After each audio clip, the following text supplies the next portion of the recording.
1994, Tom Hanks once pretended to be mentally handicapped for 6 straight weeks. He even filmed it and then submitted it to the Academy Awards. Then, after he won an Oscar, he called the Down syndromed actor who played Corky on the TV show Life Goes On and said, "Now who's retarded?" Then he said, "You are," and he hung up on him. Tom Hanks is an asshole. Tom Hanks is an asshole. Tom Hanks is an asshole. Tom Hanks is an asshole. Tom Hanks is an asshole. Tom Hanks is an asshole. Tom Hanks' manager sent him a script for a movie about a lawyer who got fired from his prestigious law firm in Philadelphia because they found out he had AIDS. Tom Hanks read the script over the weekend and called his manager first thing Monday morning, telling them that he'd do the film. Because it was the funniest thing he'd ever read. Tom Hanks is an asshole.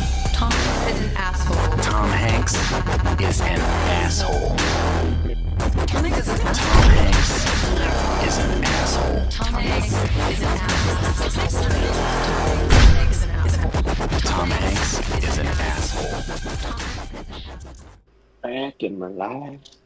All Are we right. live? And we are live. Yes, we are I could live. get a snack. You're about to get a snack right as I we was go going live. to, but I'm not going to anymore. Such a noob to the podcast game. Corey, you've known this was going to happen now for...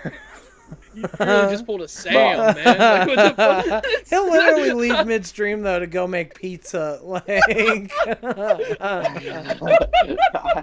got the whiskey ready. Got the whiskey ready, but I didn't get food. if you need to go grab yourself a snack real Okay. quick. I'll give Okay. you a Just couple make minutes. sure you bring enough for the class. Yes. Damn, dude. What's going on? Twitch. It's your boy Devin, aka Lil Pepperonio, here with Beck. Thick crust. And Sorry. the guy who just left to go get a snack, that is Corey. He is joining us tonight in place of Sam because Sam is currently working with a pretty strenuous schedule, so he's struggling to find time to do this at the moment. Hence why we haven't done an episode in a minute. I did think it was kind of perfect, though. I was thinking about it, the fact that we just did Pixar as the last episode, and now we're doing No. Tom Hanks, who's one of Pixar's biggest stars. So Yeah. It felt- I really wonder if you're gonna try to choose Toy Story again. no, I like didn't just want like to. put one under us. Like, No, I didn't want to. I didn't want to pull that one. I mean, I'm always ready to talk about Toy Story, but no, that was I didn't want to do that. I wanted to give Corey a crash course because somehow this man had not seen any Tom Hanks movie before this. Not a single one outside of maybe, I guess, Toy Story. I think you said you saw Toy Story, Yes, right? I've seen every single Toy Story. So All right. ugh. So that's about it for the Tom Hanks movies, and now you've kind of had a crash course. So I guess I'll just start off by asking, what are your thoughts on Tom Hanks? me, Yeah, what are you now that you've seen a few of his movies? I love him. He's definitely up there, one of my favorite actors for sure. Now, I haven't seen many big movies, but you could tell like this guy's a stud. Like, that's a stud, man. And I what I wanted to hear. I loved every single movie. Forrest Gump was a little questionable, but we'll get to that. Oh my goodness. I feel like I know what you're. I think I know what part too. That's the good thing. Dumping it. Life is like a box of chocolates. No, funny enough, there's a large group of people that absolutely hate Forrest Gump, and I've always wondered why. And then I actually Googled it because I was like, maybe Google will have an answer. And the answer I got from Google was in 1994, it beat out both The Shawshank Redemption and Pulp Fiction for the Oscar for Best Picture of the Year. Ooh, And so I get that. A lot of people just held that against it just because they find those two films to be, as Google put it, sacrosanct. If if you're a cinephile. Like, those are just like two of the movies you have to know and you have to love as a cinephile.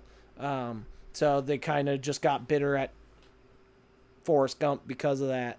But I love that movie. I think that's a damn It was fine film. it was a good movie. I will say that. It just I didn't get it at some points. I didn't get how he was just sitting at a bus stop the half the fucking movie, you know.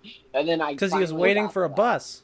Yeah, I got to that, but it's something I've never really like seen before. Like I never got to. You were just the whole movie like, why the fuck is he at the bus stop?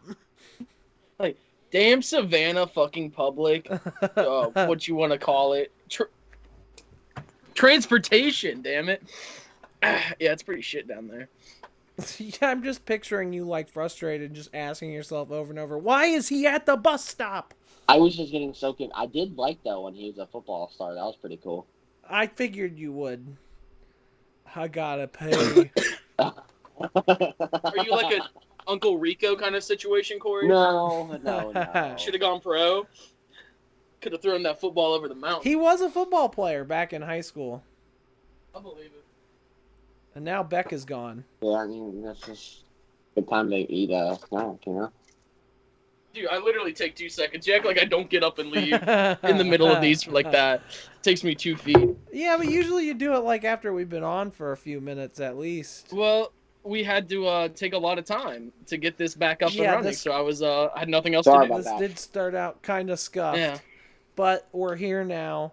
And we're talking Hanks, tanks if you wanna abbreviate it, or thanks, because there's the H in there. But I guess so one of these movies out of the four is obviously, I guess not obviously, but it is my favorite. I won't say it until we get to the one until we talk about it. But So if I may, I only know because you and I both have the same favorite, and I wanted to choose it, and then you're like, well, no, that's mine. I think I'm in That's the right. same boat as you guys. Well, maybe not. It's a good Maybe one. not. I guess how do you guys just want to go through each movie or kind of do a general? Well, I guess let's go best to last. I'm gonna guess you haven't seen it, Corey, but Beck, have you seen any of Bosom Buddies? What the? No, I don't even know what that is. It's a sitcom that Tom Hanks was in. I think it was like what kind of jump started his career. I tried to watch. Okay. I tried to watch some of it. You can't find it anywhere to stream, buy, rent. It's just non-existent I'll on the find it. internet right now. But it's about these two guys, if I'm not mistaken, they're like trying to get a apartment that's really cheap on rent in New York City. The only problem is that it's a females only apartment complex. So the whole show they're in drag, trying to pass as women. $18 Amazon. You can prime that shit right now. You can like digitally or No. It's the complete series DVD for like $18 on Amazon. Well, yeah, you gotta get it on DVD. You can't just watch it digitally. Okay, well you're saying like you can't find it Well, anywhere. I like, mean, just well, to fight watch me, bro. instantly. When I'm talking about that, I don't think about like DVDs. Because DVDs aren't instant, and I live in an age where I can get most things instantly. Just What happens when the apocalypse hits and there's no streaming? then I have my collection of Blu-rays. I'll have my Evil Dead collection, and I'll have Uncut Gems, and I'll have the movies that I have. DVDs will transcend the apocalypse. That's all I'm But- saying. I'm trying to phase out my DVDs and go just into Blu-ray. Said the same thing about VHS, and it's still going strong. VHS. VHS is still going strong. I mean, it is making a resurgence, but I wouldn't say it's going strong. hipsters. Nah, baby, it's going strong. Anyway, sorry. So, do we want to just go in order of release for these movies, or do we want to? Well, I was gonna say, do you want to get the big one out of the way, like Private Ryan? Because I feel like that's what most people, at least the beginning, I feel like most people have seen. I was gonna say, I mean, because you said the big one, I would consider Forrest Gump to be the big one. Okay, no, that's true. Forrest Sorry, Gump is his you're right. most iconic film. I mean, that's the one that Forrest everyone Gump. quotes all the time. And I'm very curious. I kind of want to start with Forrest Gump because I want to know, outside of the bus thing, what put you off, Corey? Oh, dude, I'm sorry. Corey's got me fucking going tonight. I love him. Forrest Gump. So, Corey, what? So you didn't like Forrest Gump, No, or I it was didn't just like it. okay? I can't say a lot of his movies, but let me think. I got notes. Hold on here. Oh, he can't prepare. Bust them out. Oh, Corey, what'd you do? Oh no! I'm here. Corey, I'm here. you didn't write them here. down? No, they were on my phone, but it's okay. I know what I want. Why'd you put them in your phone? You don't have paper and pen? You're slipping, Yes. dog. But anyway, I didn't say I hated the movie. It was everywhere. It was just a lot going on. You know, that's the one thing I had. The issue Well, that I had. I thought I didn't get it at first. It's his whole life. It probably would help. I feel like I was wondering if a lot of it might go over your head because I know you're not the most well versed in history, but like a lot of the stuff that happens in the movie is real historical events. Well, yeah. Oh no, yeah, no, for sure. I know that. Yeah, and Vietnam. I know that. Well, and not just that, but the footage. Like there's news footage, and historic archival footage of famous historical figures and events that they've superimposed Tom Hanks' Forrest Gump into. So there's like it's kind of crazy some of the stuff they did with it for it being a movie that came out in 1994. Mm-hmm. Lieutenant Dan's legs are a perfect example. Oh my god, dude. So I remember like back in the day, like one of the first times I saw it, it was on cable, and they were doing like the fact things at the below the screen when that was like still existent. And they were talking about I don't know how to pronounce his last name, but Gary, the guy who plays Lieutenant Dan. Oh, Gary like, Sinise. Sinise. How like dumbfounded he was whenever they showed him like the final footage and how they worked his legs out, and it just so ahead of its time on that. It looks amazing. Oh, yeah. Yeah. I'm sorry, that's all I wanted to add that in there. I just remember them making like a huge point of it. I love the shrimp boat. That was amazing. Oh yeah, he became a shrimp boat captain. That was the best part. And Lieutenant Dan made a promise: if you become a shrimp boat captain, I will be your first mate, and he followed through with that. I think Jenny was his first mate, really. That was also what I was really confused about. It was just Jenny. It was just so confusing here and there, here and there, here and there. She's here and there. a horrible person. Well, I mean, yeah. yes, she's gone through a lot of trauma and stuff, but yeah, she's kind of a not put together person that a very simple man has fallen in love with. I hated the feeling when he's like, "I got." And then she gave him AIDS at the end. Yeah. Well, we need a Forrest Gump 2 just to see the outcome of that. Like I know he's definitely just gonna die, but like I want to see AIDS-ridden Forrest. Well, so like what is it? Leaving it's what's Philadelphia. the other movie he does? Yeah, like it's literally perfect. Oh my God! What if they're the same movie? Philadelphia is the sequel.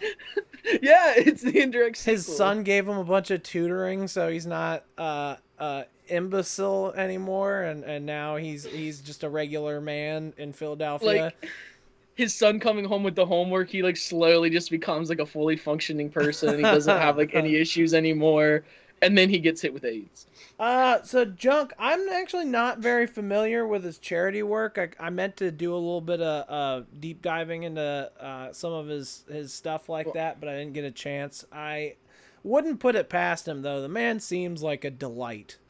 Like, from what I hear, he's just a very pleasant individual all around. Well, what is it? I think what he's talking about is like all the children he flew to visit in St. James Island. That like charity fund. See, I'm not familiar with that. Oh no, I deleted the chat box. Yeah. You get what I'm saying. Hold on, I deleted the chat box. Man, that one really just Oh, dude, is that that one. outside my window? There's some shit going down outside. It's a big moment where he turns off the TV and the gunshots still keep going.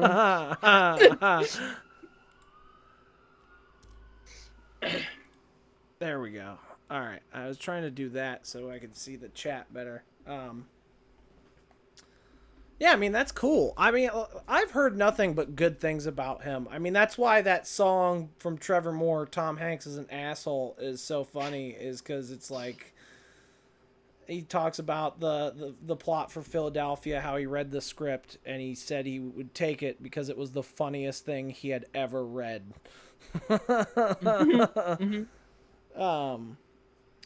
He also was like the first celebrity to get COVID. Everyone was like, "Oh no, it's gonna kill Tom Hanks," and then he Beat that shit. Yeah. he ended up, just having it and got over it. Oh, it's because he's built different. It's because he's Tom fucking Hanks. Even COVID was like, Tom "Oh, it's Hanks. Tom He's a Hanks." stud. I'm a huge He's fan. God wouldn't kill one of his miracles like that. Wouldn't sentence him to death. Dude, I'm not gonna lie, too. Watching these movies, there were a number. I've seen these movies. I don't know how many times, particularly Big, but I teared up during, I think, all of these movies. Yeah, no, Big in the beginning, because I saw it when I was like young the first time, and it's been a while since I've watched it. I mean, I would say it's been at least 4 years. And Josh, he looks so much like one of my friends, like when I was a kid, like when we were young. And when I was watching, I'm like, holy shit, dude. It's like, it was uncanny to me. I was like, this is really, like, it was making me reminisce through a lot of the stuff they were doing, like just between like riding their bikes around town in the beginning. It made me sad, but not in a bad way. See, I have like a different reaction to it. My reaction is I feel like a grown man, or I feel like a child in a grown man's body. So, Yeah. Yeah. I always kind I of don't want to talk about it yet. tear up during that movie. So I'm assuming that's your favorite movie. Shut up, Corey. Like, we're just gonna keep moving on. That's not buddy. mine. That's not mine. Let's talk about Forrest Gump. Forrest Gump. Mama always said miracles happen every day. On coffee, which one of them? I like how he just gave away the Medal of Honor just like that, you know. If I get a Medal of Honor, bro, no one's getting that shit. Well, a lot of it, But- it didn't but- really mean anything to him. It's not like he did Forrest- that for that medal. And Forrest is not like a. I mean, he like you see with Apple, like he's just not that kind of person, right? He's more about just having the connections. He's not a material-esque person. I think that's what makes him. I think that's what makes the character so great. That's right. That's like the point of the movie is just this dude is just going through life being Forrest, and everything is just like he keeps ending up in these crazy situations, doing these epic things around major historical events and people, and it's just going right over his head that any of this is like important or great. And he has like one of the most epic lives, and it's just he doesn't care because it's all about Jenny. Yeah, he's really the definition of like, I'm just here for the ride, man. Yeah. Like truly, or the run. I don't really care. The run. I'm just here for the run, oh bro. Oh my god, you stepped in a huge pile of dog shit. It happens. Shit? Sometimes. Shit happens. And then he's the reason that the shit happens bumper sticker came about. The smiley face. He's like, yeah, that's like the most unrealistic part of the whole movie. Oh yeah, it's like a perfect, perfect smiley face. God.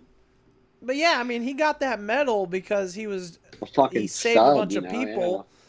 But he wasn't even trying to really, like, he didn't set out, like, I'm going to save all these people. He was looking for Bubba. Yeah. But every time he went back, he found someone else, and he wasn't going to leave them, so.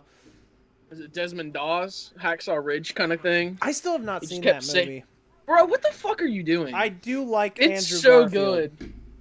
I think it's one of his most underrated movies. I know we're not talking about him, but like he doesn't get enough credit See, for that. my problem is I'm not a huge Mel Gibson fan for a number of reasons. Well, he doesn't show up in the movie, I so don't know, worry. but he's the director, and I just Close your eyes during that part of the credits. You'll be fine. Like pretend, that's all I'm saying. just have like a piece of paper with someone else's name and just put it over the TV when it says his name. Gel Mibson, bro. I don't know. Like, but yeah, I mean, I don't know. It's like the amount of quotable moments in that movie combined with, I mean, Tom Hanks' performance in it is great. I don't know what his process was for getting into the role of Forrest Gump, but I mean, whatever he did it way better than Sean Penn did in I Am Sam. And I love that movie too, but it's very over the top, his like performance as a mentally handicapped man. Whereas Forrest he did is the a same lot thing more as low Ben key. Stiller. What was Ben Stiller mentally Simple challenging? Jack. Well, that was No, that's what I'm saying. He did what Robert Downey Jr. said never to do. Yes, and that's it was what Sean, perfect. I think he even mentioned Sean Penn's I Am Sam in that scene. Because that's a perfect But- example of somebody going a little too overboard trying to get He's like, that Oscar. Like during his speech, I remember he's like, there were times where he's like, I just couldn't even separate myself from Forrest. He's like, I really felt like I was him. Yeah, dude. The main thing that people complain about with that movie is just Jenny and the fact that she treats Forrest like a piece of shit. Yeah, I didn't like Yeah. that. That was one of the main issues. You know. But she's got a traumatic history, and I mean they set it up. I mean it's not like they're trying to glorify her behavior or excuse it. I mean in the end she literally just gives him AIDS and then drops a kid off in his life, and that's it. Although I'm still wondering if she had AIDS when they hooked up. She had to. I mean, I There's assume she got it from like doing heroin and stuff with people, but I don't. I assumed it was from her just sleeping around so That's much. I figured it's either that or yeah, just the heroin use because sharing needles, stuff like I don't that. think either helped. No, I mean they were both all For sure we contributing can- factors, but yeah, because I mean I guess that would mean Forrest got AIDS. No, I'm sorry. Right on the dot. He's like, probably both, to be honest. So yeah, I guess that's a potential sequel. Which, speaking of which, I have a new bit I want to hit you guys with, but I'll wait until later in the show. Okay. But yeah, any other thoughts on Forrest Gump? I'm just kind of spitballing here. I honestly only took notes, like legit wrote down thoughts I had on one movie, and that was big. Yeah, I didn't write down a lot because I have seen these a handful of times, and I will be honest, I've seen Saving Private Ryan a shit ton of times. It's so I didn't good. watch it.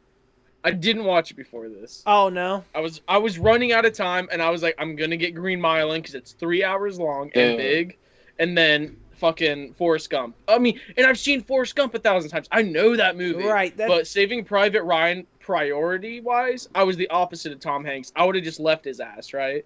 Like, I didn't care. I didn't save Private Ryan. That's kind of what I was thinking. It's like I've seen these movies so many times. I don't really need to take a whole bunch of notes.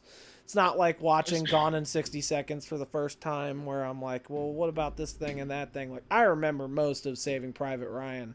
Yeah, and like with that movie too, Forrest Gump has way more details in it to go over Yeah. and like reabsorb that. Saving Private Ryan is way more of a, I want to say linear story probably.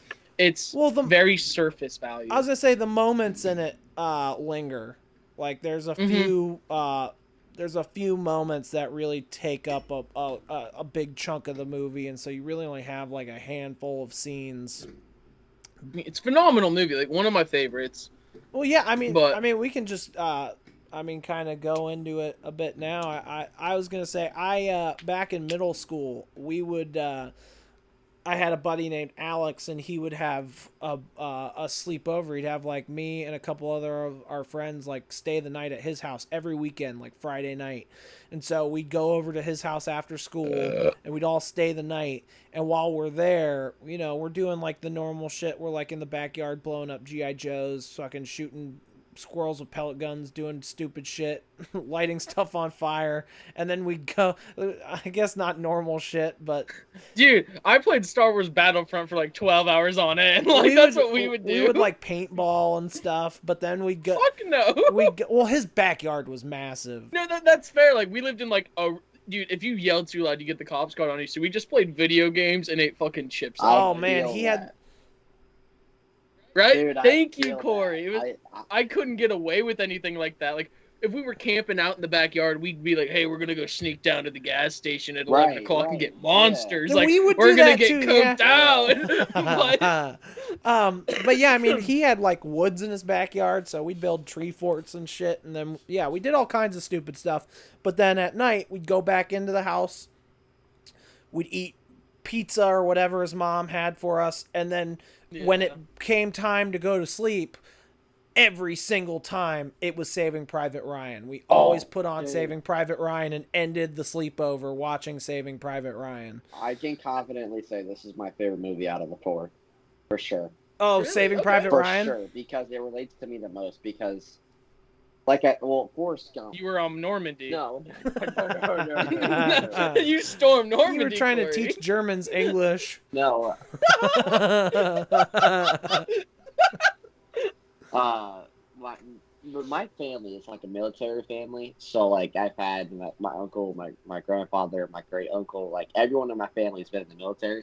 So this one relates to me the most. The Vietnam one related, but it wasn't very much in there. You know, it was just. It's also not. Forrest Gump's military stuff is very much more. I mean, the whole movie is kind of streamlined, like event. I mean, in the span of maybe 10 minutes in Forrest Gump, you had like 4 of the most stereotypical Vietnam War 70s songs playing in the background, and it just all happened so quick. Whereas Saving Private Ryan really like. I mean, that opening scene where they storm the beaches of Normandy, that's like a fucking almost 40-minute scene. Yeah, dude, I love that scene because, you know, that's just one of the biggest events in American history, you know. And it's so realistic. Yeah, I was like watching this and I was like, holy shit, what is going on? I love it, you know? Like, it's just like you're inside of it. It does not shy away from the gore and violence that is war, where like the Forrest Gump war scenes. I mean, like Bubba got shot and he had blood on him. Lieutenant Dan lost his legs, but you don't see any crazy shit. Yeah, Saving Private Ryan is like a whole nother ballpark. I mean, when that movie came out, I think I had read an article about how like World War II veterans that had gone to see the movie, they were like their PTSD was getting triggered so badly that they had to actually open up like a hotline for veterans to talk if they got triggered by the movie, like specifically for the movie. And I go ahead, Beck. Oh, sorry. There is one like person in that D-Day, the Normandy beach scene, that you see like when they're parodying like anything about that. It's so prevalent anymore. There was that one guy walking on the beach holding his arm after. He's like carrying. You see that arm pop up. You know what I'm talking about, Corey? Did you not see that? I saw that. Is it like go watch like Family Guy, anything where they show that, you'll see somebody walking with their holding. I was gonna say that's the scene now that when a movie or a TV show parodies like a war scene or something like that, it's usually that scene. I mean, Conker's, I think it was Bad Fur Day, Reloaded. Brendan Fraser, Bad Fur Day? No, Conker's. Oh. Conker's Bad Fur Day. It's like basically it's Saving Private Ryan, but you're a fucking squirrel. It's like a goofy ass game. I only played parts of it back when I was a kid. It was on the Nintendo 64, but there is a scene where they like parody that very hardcore. Like a lot of that opening D-Day scene. Yeah, Yeah.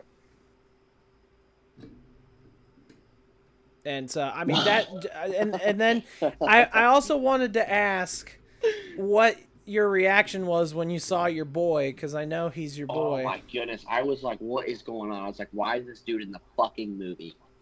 And then I was like, And he was talking about brotherhood. He's like, this guy doesn't know about what brotherhood is, and Yeah, he does. He knows it. It's family. yeah, you will do that with that. Well, maybe when they. He's all about family.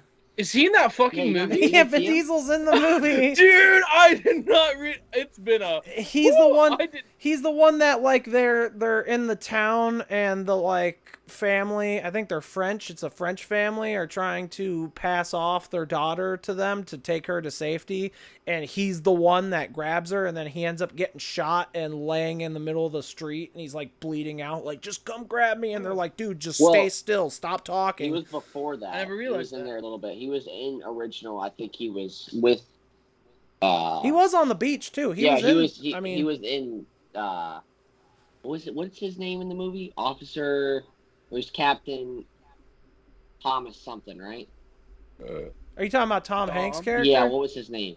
They always said. Captain, Um, but at the end of the movie, it said something. I forgot. you know, I was trying to make a point of remembering the names. I'll look it up real quick. It's something Miller. I feel like it's Thomas. John? Miller. No, John. John H. Miller. John Captain H. Miller. Oh, they just listed as a Captain Miller. Okay. I think it's John H. Yeah, Miller. John H. I Miller. think is his name. Yeah, But I think they had Yeah, I mean- their own little squadron, and that's who he took with him because he when he went to go recruit that guy that was supposed to be able to speak like any language and shit. And oh yeah, he's like, I Upham, lost two of that my little guys. son of a bitch. I hate John. Yeah, John H. I- Miller. I thought Yeah. so. Okay. I was just No, clarifying. yeah. Sorry. Hell yeah. Pull it up, Jamie. I am Jamie at this point. You'll do any of the other streams. You'll see me. I'm just clicking around, like getting characters' names. I have like 10 tabs open of like cast lists and shit. But yeah, I mean, I remember I was watching it and I was like, I wonder if Corey's gonna freak out when he sees Vin Diesel's in this. Bro, I was like, what is going on? I was like, this guy's fucking I think in that was everything. like, I think that was like one of his first big roles. I think that was kind of what broke him Yeah, out. 'cause I that's- mean, there was. Not the pacifier? The pacifier is straight up Oscar bait. All right. It is good movie. We'll We need to watch it. We should. do a Vin Diesel episode. I mean, I'm already in plans for we got to do one where we just do all the Fast and Furious movies. What's your, that's you don't like those? I've never seen one. I have no interest in They're them. good. well, that's a good. The only one I want to watch is Tokyo Drift. I wouldn't say that's Tokyo the best Drift's my one. favorite. That's the thing is like people shat on it for so long, and then they're like, "Well, this is like the best one." I'm like, "Yeah." Well, it's either that. I've seen more of that one than any of them. I did forget. It looks great. Junk brought up the fact that Vin Diesel was the voice of the Iron Giant. I completely forgot about that. And Groot. And the best part of that movie was him dying. And the Spoiler Iron Giant alert. was a fucking banger. All right. Spoiler: Vin Diesel dies in the Iron Giant. Yeah, I've never seen it. He also dies in Oh, Guardians of dude, the it's- Galaxy. Well, he comes back. He does come back as a little baby. They still have him voicing that movie when they could just be sending him royalties for using a voice He clip. got paid like $6 Like, what the fuck? Voice. Like, dude, it's not that. Do you think he feels demoralized going into the booth just to say "I am Groot" for like 8 hours a day? It's one day And- probably, and then well, he's like, "All he right, said- I'm done, guys. I'm done, guys. I gotta go 2 be days with my because- family." He does say "We are Groot" at the end of the first. They had to make sure that was just right, so that took a few hours. They're like, "We got to get you in the booth, Vin." There's a dude in the background like, "Oh my god, this is amazing. This is gold." Prolific. Like, But we're not here to talk about Vin Diesel, all right? We're here to talk about Tom Well, Hanks. he was in And- there. so I want to ask a question before we get on really past this. I don't know about you guys, but in history class, like every year, if we started talking about World War II, we always watch the opening scene to Saving Private Ryan. I mean, it's Nah, like I yeah. said, it's so accurate. It's like No, and I'm not arguing with that. It was just without a doubt, every year we started talking about it. I would say from like freshman year to senior year, obviously, like in high school. I was gonna say But that they would be always intense pull it for, out. like some middle schoolers. Oh, that aren't no, prepared we, for like, it. To be fair, those middle schoolers are watching worse stuff on their phones at night Well, anyway. nowadays, back when I was in middle school, I mean, yeah, I had to was, look at the magazines. I was but I was going over to my buddy's house to watch it, but I mean, I We were on that Pain Olympic shit. when I was but at anyway. home, that I wasn't watching stuff like that. Like, I mean, this was the same guy where I'd go over to his house to watch South Park because I couldn't watch it. I did at watch The home. Patriot for U.S. history. Yeah, I did that. Was that the one with Mel Gibson. okay, no, I'm thinking of John Adams with Paul Giamatti. I don't know. The Patriot is Mel Gibson. Good old Mel. If I know you don't like Mel Gel Gibson, if Mibson. you haven't seen The Patriot, it's really good. It's got Heath Ledger in it too. It's a really good Ooh, movie. Okay. And it's not Alan Rickman. It's got the guy who plays Lucius Malfoy from Harry Potter. I don't know. He's that, like the main I don't know that antagonist in actor's the movie. name, but But you know who I'm talking about? yeah. He's the main antagonist. Yeah, and Heath Ledger's in it. It's such a good movie. And it's earlier Mel Gibson before he got like Mel Gibson. Before the racism leaked out. Like it's after Passion. I think it might be before Passion of the Christ. So it was like right before then. I gotta ask a question. Good movie. Who was Ryan? Because he looks so familiar. That's Matt Damon. Matt Damon. Holy shit. Matt Damon. Also, I will say, as a former junior ROTC kid, every time I hear locker doors slam, I'm like fucking Ryan on the beach. I'm just like dropping down by the lockers, grabbing my head, screaming. I hear those locker doors slam, and I just get sent back. He baby. he was just done and screaming at Dude, the end of the movie. He was a kid, bro. They took this kid and they're like, go. I mean, I would be pissing myself on the beach. Like, thank God it's sand. Dude, it's funny though, like, cause that whole scene is very intense up until the bombers finally show up and save them at the end. But the scene where I think it's Adam Goldberg's character. I can't remember his name, but the guy who kept like throwing it in the German soldier's face that he was Jewish, when he's getting into that fight with the German soldier and they're like fighting over the knife and stuff. And that is the most intense scene in the movie to me, and it hurts me to watch it to this goodness. day. And Upham's just on the stairs crying like a little bitch. I was screaming I've seen this movie I don't know how many times. I still scream at my TV. Fucking go! Dude, I got so mad Yeah. at this dude. Like, I really just wanted to knock that guy out.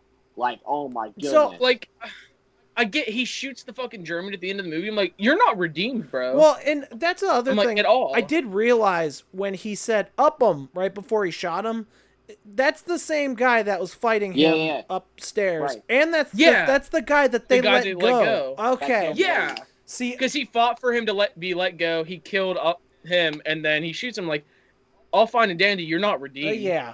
That is not a redeemable moment. Like, you did what you should have done 2 hours ago. And you Right. should've Well, shot if him. he hadn't, or if he had killed that dude and saved what's his name during the knife fight, John would probably still be alive because that was the soldier that shot him, got the chest shot off. Right, yeah. It's just like, again, like he doesn't like he has a character arc. He changes, right? He turns into a soldier. He's not redeemed. You know, like if that was a real person, like I'm sure a very similar situation happened. He still beat himself up. Well, did you ever see Fury? Love Fury? That's my favorite war movie, even more. No, than say Saving Private exactly. Ryan. Yes, And I saw that and fell in love with it. Upham's arc is like a more timid, scared version of Logan Lerman's character in Fury, because he's like starts out, he refuses to do like any killing, and then he kind of evolves throughout, and by the end he's like a hardened soldier. But Upham's just like a weak sauce version of that. Dude, I'm gonna derail a small bit. I think that was Shia LaBeouf turning into his like way more dramatic movies, and I think Fury was fucking phenomenal, and I loved him in that. Oh yeah, he was. I mean, that whole cast is amazing. You got John. It was Bernthal, so Shia LaBeouf, good. Brad Pitt. Michael Pena, Brad Pitt, Yeah. Brad So good. fucking Pitt. Dude, he's like crying on the ground, and Brad Pitt makes him hold the gun. Yeah, dude. And he's like, I type 100 words per minute. He's like, I'm not supposed to be here. Oh, dude. and I'm sorry, fucking love that. When movie. they make him clean the seat that he's gonna be No, sitting don't in, tell and me there's I just haven't like seen half this a movie face in it. Corey. Yeah, Corey, you need to watch Fury. I saw one skit, like I was watching on YouTube Shorts and stuff, and they were at this tank scene, and they were trying to leave the tank, and Brad Pitt was wanting to stay at the tank, and I thought that was pretty fucking cool because Yeah, you need to watch the whole movie. It's phenomenal. Can we do like World War II movies at some point and bring Corey back to talk about Fury? Oh yeah, please? for sure. I would love to So do what that. I- Because since you haven't seen it, and I love that movie. We have to do Fury. You said what? That's not a me call, baby. Probably Devin call. What'd you say, Probably Corey? Devin call. It's okay. That's understandable. That's 100%. I didn't hear what you asked. What'd you don't worry ask? about it. No, you don't want to get rejected live. Well, if you want to join us permanently, you have to Yeah. join us for the October horror film stuff, and you seem Yes, very I'm so excited. reluctant to so that. we pretty much have one more normal one, then we're going into October. I would say with how we've been filming. Yeah, I mean, I was kind of debating. I mean, we could probably fit in one more normal one before we get into the horror stuff, but That's what I'm saying. I know yeah. we were talking about taking like a 2-week hiatus so that we could watch, because we were going to do remakes for the first one. And for that one, you'd want to watch. I want to watch the new Evil Dead, definitely, I think. I was thinking, I was split between that, but I'm going with the Suspiria and Suspiria remake. Ooh, fuck yeah. So if you want to do the Evil Dead and Evil Dead remake, I mean, Sorry. Sam would have to sit through. I mean, I guess he wouldn't have to. It wasn't that long ago that we watched it, but What? Evil Dead, the original Evil Dead. He never watched the Oh, remake, yeah. so Like 4 people, it might be Yeah. too much though. no. I mean, we'd have the time. Well, and here's the thing that I think is going to be kind of nice, and it might seem weird. If we have somebody bail out that week or something comes up, we still have 3 people, which would be better than just like 2-on-2. You know what I mean? Yeah. I think because it still fills out better if we had somebody who couldn't be there. Because I mean, schedules conflict all the time. Everything's changing. Right. Yeah, I definitely. I mean, when me and Sam did the one episode we did with just 2 people, I mean, it was all right, but we also only did one movie, and it was not a great movie. Well, it was an anthology, right? So Yeah. it was like you had more to talk about. But, Yeah, well. but okay, we're a little off the rails here. So, It happens. yeah, I mean, it happens. It's Plus, when Sam has to go to karaoke, I don't know what your time limit is, Corey. We can like. Oh yeah, that's true. He's always trying to fucking leave. He's like, I got 10 more minutes, guys. We were talking about a trilogy that's 12 hours long. Like, you thought we were gonna get this done in an hour and a half. He's literally like, we're about done talking about the 2 towers. He's like, yeah, I gotta go, guys. We're like, we still love have Sam. another movie to talk about, bro. Like, and I'm not gonna take my. I'm gonna take my sweet ass time. These are my favorite movies. Like, come on. But yeah, so Saving Private Ryan. The other thing, because you were talking about Matt Damon being in it, I mean, the cast for that movie is pretty crazy, because you got Tom Hanks, obviously, Vin Diesel's in there. Right. You got Giovanni Ribisi, who I actually, everything I've seen him in, I like him in. Who is that guy? Is he the guy who is in? That's he was the Ted? medic. Yeah, he was the bad guy in Ted. Okay. I thought I saw that guy from somewhere. So okay. Yeah, he's great in everything I've seen him in. You got, I don't know the guy's name, but he was also in The Sniper. He was also in Green Mile. He was in Green Mile. I was just about to ask you that. Yeah. Yeah, he's good. Oh. I've literally only seen him in Tom Hanks movies though. Yeah, what is that? You got- They're all similar cast. It's an Adam Sandler situation. I was gonna say I realized when I was watching Green Mile earlier that Gary Sinise has been in 3 Tom Hanks movies, because they're in Barry Pepper. Forrest Gump, Green Mile together, and then they're also in Apollo 13. The guy's name is Barry Pepper, the sniper. Oh, is it? Okay. Yeah, I'm looking it up just so. Is he still acting? Or We'll find out. I feel like if I was in a war, I would want to be the sniper. He was in Crawl back in 2019, if you remember that movie. I've heard of it. I never saw it. It was the alligator Jaws wannabe. Okay. I heard that one was fun. I mean, it's like a monster movie, if you want to call it that. Right. I don't fucking You know what I thought the coolest? But I think that was the last thing he was in. What were you saying, Corey? I thought the coolest About if thing, you were in when we the were war? talking about that sniper guy, like how he was when they were in the scene, the final scene, like not the final scene, but almost the final. The final battle. When Beck was when he does little signals, I thought that was so cool, dude. Oh, when he's like, Oh no, I was just doing a cross, man. I was like, R.I.P., bro. when he was calling out, Right. I thought like that the was troops and the coolest shit. tanks. That was. Dude, I remember that scene so vividly when he's like, yeah, he's up in like the church bell tower, and the tank just turns to him. I hate Oh. that. Well, the thing So is, he's one of my favorite characters in the movie. Like he always has been since I was a kid. But well, he's like fucking badass. I would say he's the most is. badass out of all of Dude, them. he was the reason I chose sniper class in Call of Duty every time. And, Like, he was so fucking cool. But my problem with that is that I can't believe he didn't see that fucking coming. He's literally sniping people all around this tank that He just had rolled to up. have though. And then, But that's just war. and then he That's sees war, it baby. aim up at him, and then he's like, ah! He's like, fuck, this is it. He took a lot of Krauts down with him. You also got, Am I allowed to say that? In historical sense, that's what they called him. I'm just quoting the movie. Tom Sizemore's also in it. He's like John's right hand. Like he's the one that told what's his name, the big mouth, I'm just gonna fucking shoot you because I don't like you. Like Tom Sizemore's great. He was really good in Sergeant Horvath. Yeah, he was really good in He was in this movie? Twin Peaks. And then there's like a couple of people that just show up throughout the movie that only have like brief moments. I can't believe I'm blanking. I can't remember. There was one of them that was There's like, so many people in the movie, bro. It's yeah, the cast is awesome, and a lot of the people in that was like their first big break. I feel like It's the greatest movie I've seen so far.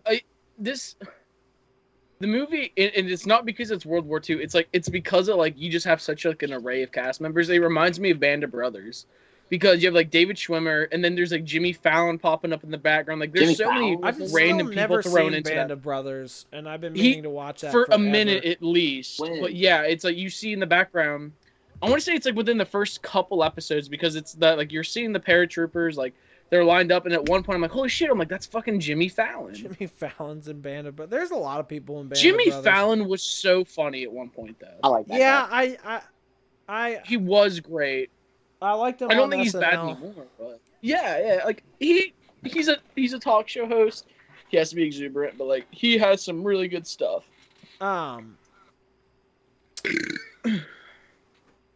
Yeah, I mean, it's just that movie is also Spielberg, so it's got like the grand scale to it, and the Junk said Yeah. earlier. I mean, the cinematography is incredible in it. I think they put it. It's like it's shot really well, and then the story just kind of holds hands with it because, like I said, I mean, a lot of the movie is like a handful of scenes that are just extended moments. Like you've got the storming the beach, then you've got like him kind of gathering the troops for the mission to go save Ryan and recruiting Upham. So what? Yeah, Are Then they? you have like the church. They're in Normandy. No, but like when they were on the bridge, not on the beach. I don't remember what they called It it. looked like but, it- I mean, they're just towns in France. Okay. They were in the final Yeah, scene. Yeah, yeah.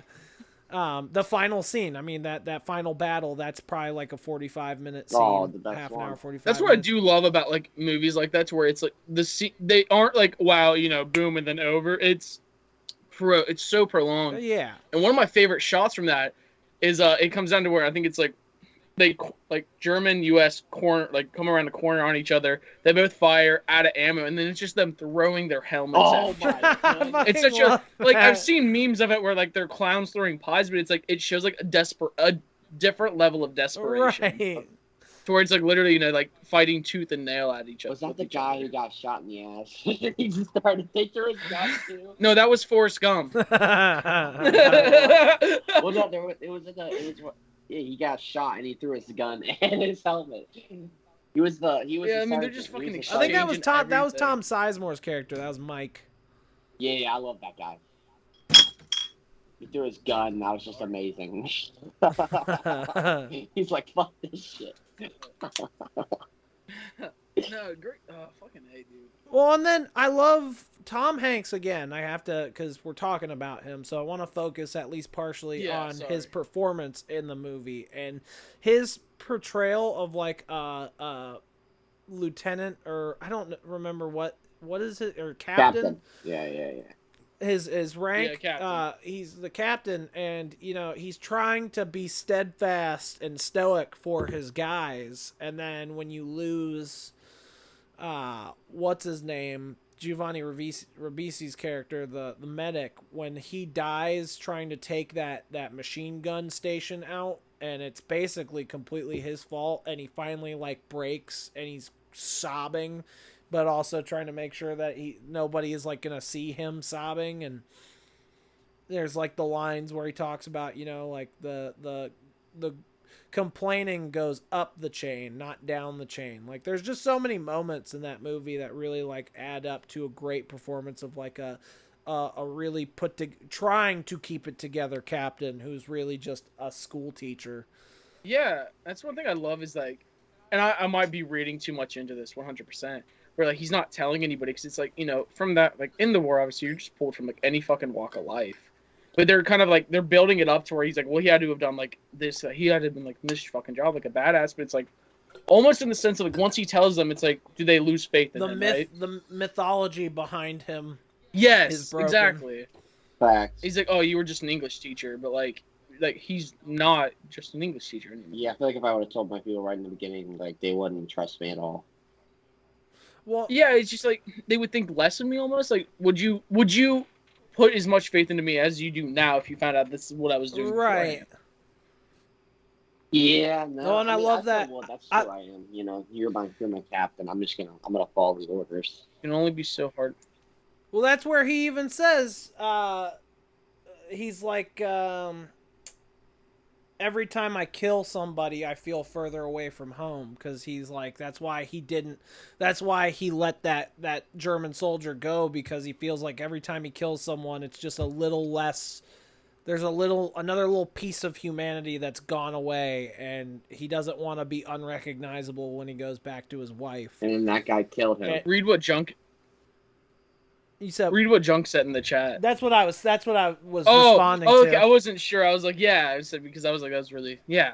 And yeah, I mean, it's one of those things where, yeah, I mean, once you've killed somebody, that changes a man. Yeah. To kill like however many that they kill in the movie, and then go back to teaching, whatever English, whatever grade English class he was teaching. Like it's a lot of guys don't go back to living normal lives after that. Like it's so hard. Like they really struggle after being in a war.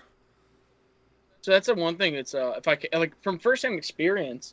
So he's still a member of the legislative, like in Congress in West Virginia, but he was my history teacher when I first joined 7th grade. He was in Vietnam. He was very high up in like certain like things he still couldn't disclose to us because of the time. But it was weird. Like he was still great at his job, but you could tell there's just like times when we're talking about certain things where he wouldn't fucking go into it. And just because like one, he knew so many details behind it that legally he couldn't, but also it was just hard for this man who experienced this stuff to then go teach about it. Like God bless him. Like he was one of the best teachers. Like I still talk to him to this day. But like, yeah, it's a transition. He hits the deck every time someone accidentally drops something. Well, like not that bad. He was Air Force. Oh, okay. But like I mean, he knew like, he was in on like certain operations that at the time the military wasn't disclosed to him like day of, and he knew a lot of information. And he was he was an amazing teacher because he could talk about a lot of stuff. But yeah, seeing. Like, it was still a rough transition to him. Like, 100%, like, talking to him about that after class and stuff. Like, you come back from war, and now he's like, I go back to teaching history. Yeah, it's got to be just so, like, culture mind-boggling. I can't imagine that, What were you going to say, Corey? Oh, I was just, I said I had a military background. I'm convinced, because my grandfather was in Nam. Right, and he said he never got off the boat to because they was on the Navy boat, waiting to go in, and he said he never did. But I'm so convinced he was one of those he was out there, doing shit because when I'm with him, he just seems like a fucking badass. He's got the full lip of tobacco in here. What was he? Was he a Marine? He was a Marine, yeah. So, I mean, you don't, as a Marine, I feel like you almost don't even need to see combat to be a badass. The fact that you go through the Marine Yeah. boot camp and come out the other side and you're actually a member of the Marine Corps, like, that's hard enough already. Like, the combat is just, I mean, that's a whole nother thing. But if you get through Marine boot camp and you actually become a part of the Marine Corps, you're already a badass. You know what his nickname was? It was Mad Dog. 2020. Because he bit somebody? Mad Dog 40, He bro. bit somebody in basic? Because his job, it makes sense because what his job was. So basically, back in the day, they didn't have the technology they did. So basically, they would have to go set off the bombs, and they would have to go run away really quickly. That was his job. They go set it off and then run away really quickly. He was the hammer That man. seems Pretty much. stressful He- as fuck. He'd That's why swing they that probably- shit and just run. That's probably why they called him the Mad Dog, because he's Corey- fucking crazy. That reminds That's me probably of where I another get it movie. I'm waiting to hear somebody knock on Corey's door and then everything just goes black like Epstein's cell. Like, oh, well, the guard fell asleep and like, Have you, the camera's turned off. Corey, you probably haven't, but have you seen or heard of The Hurt Locker? I've never even heard of it. It's Jeremy Renner, the guy who plays Hawkeye. He's